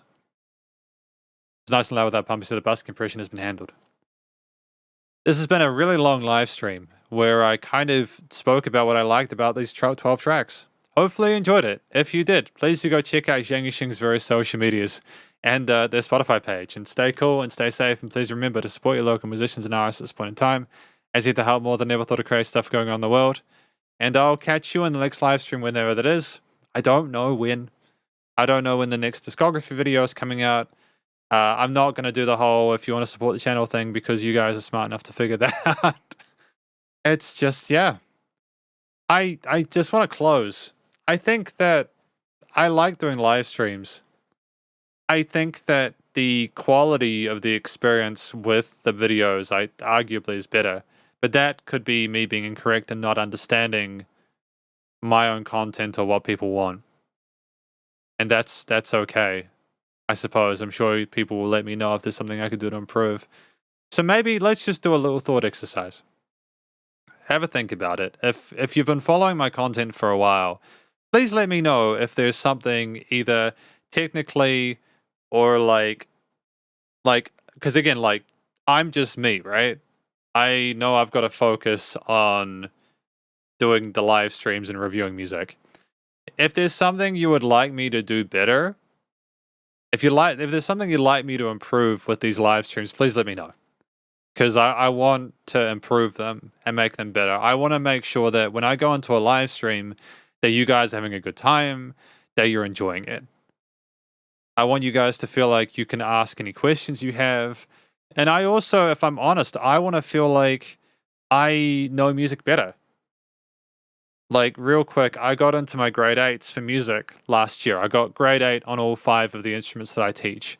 I mean, I'd gotten there before, but now I'm looking at needing to get to past grade 8 on all 5 of my instruments that I teach, because I want to sort of master all 5 of them in a way where it not only allows me to sort of teach them to an extent I'm happy with, but also record and create music. And as a closing comment, I don't know if I mentioned this in the discography review, but I think that Zhang Yu Sheng has inspired me to become a better musician. And that is not something that I've ever said about any other musician. Honestly, I've never felt more inspired by any other musician than Zhang Yu Sheng. Potentially Metallica when I was like a teenager, but just the sheer heft of just the force of it, it really made me appreciate the talent that was there. I think that anyone who listens through Zhang Yu Sheng's entire discography can learn a lot about music from that. I understand that it maybe wasn't the most commercially successful. I understand that he had to be. He got sort of supervised for his like 4th and 5th albums and stuff like that, because of the fact that there wasn't maybe as not much commercial success with the 3rd. If I'm not mistaken, please let me know if I am mistaken. But he really is an amazing musician, and I think if I was going to say who are the musicians that inspire me, it'd probably be Zhang Yu Sheng. He's one of my favorite. But yeah. Hi, Netherlands Urban Lover. Welcome to the live stream. And Blue Dinner Box, please do.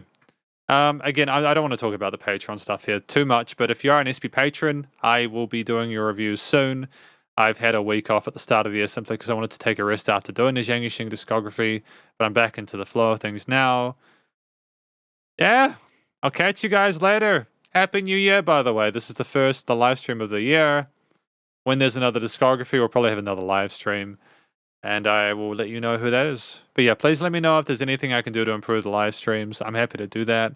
Or the videos. I understand the mic audio is something I can probably work on, because the mic audio, I'm not happy with it. But yeah, catch you later. Stay cool, shredders. Spiderhands out, and thank you for watching this live stream. Appreciate you. Have a great weekend.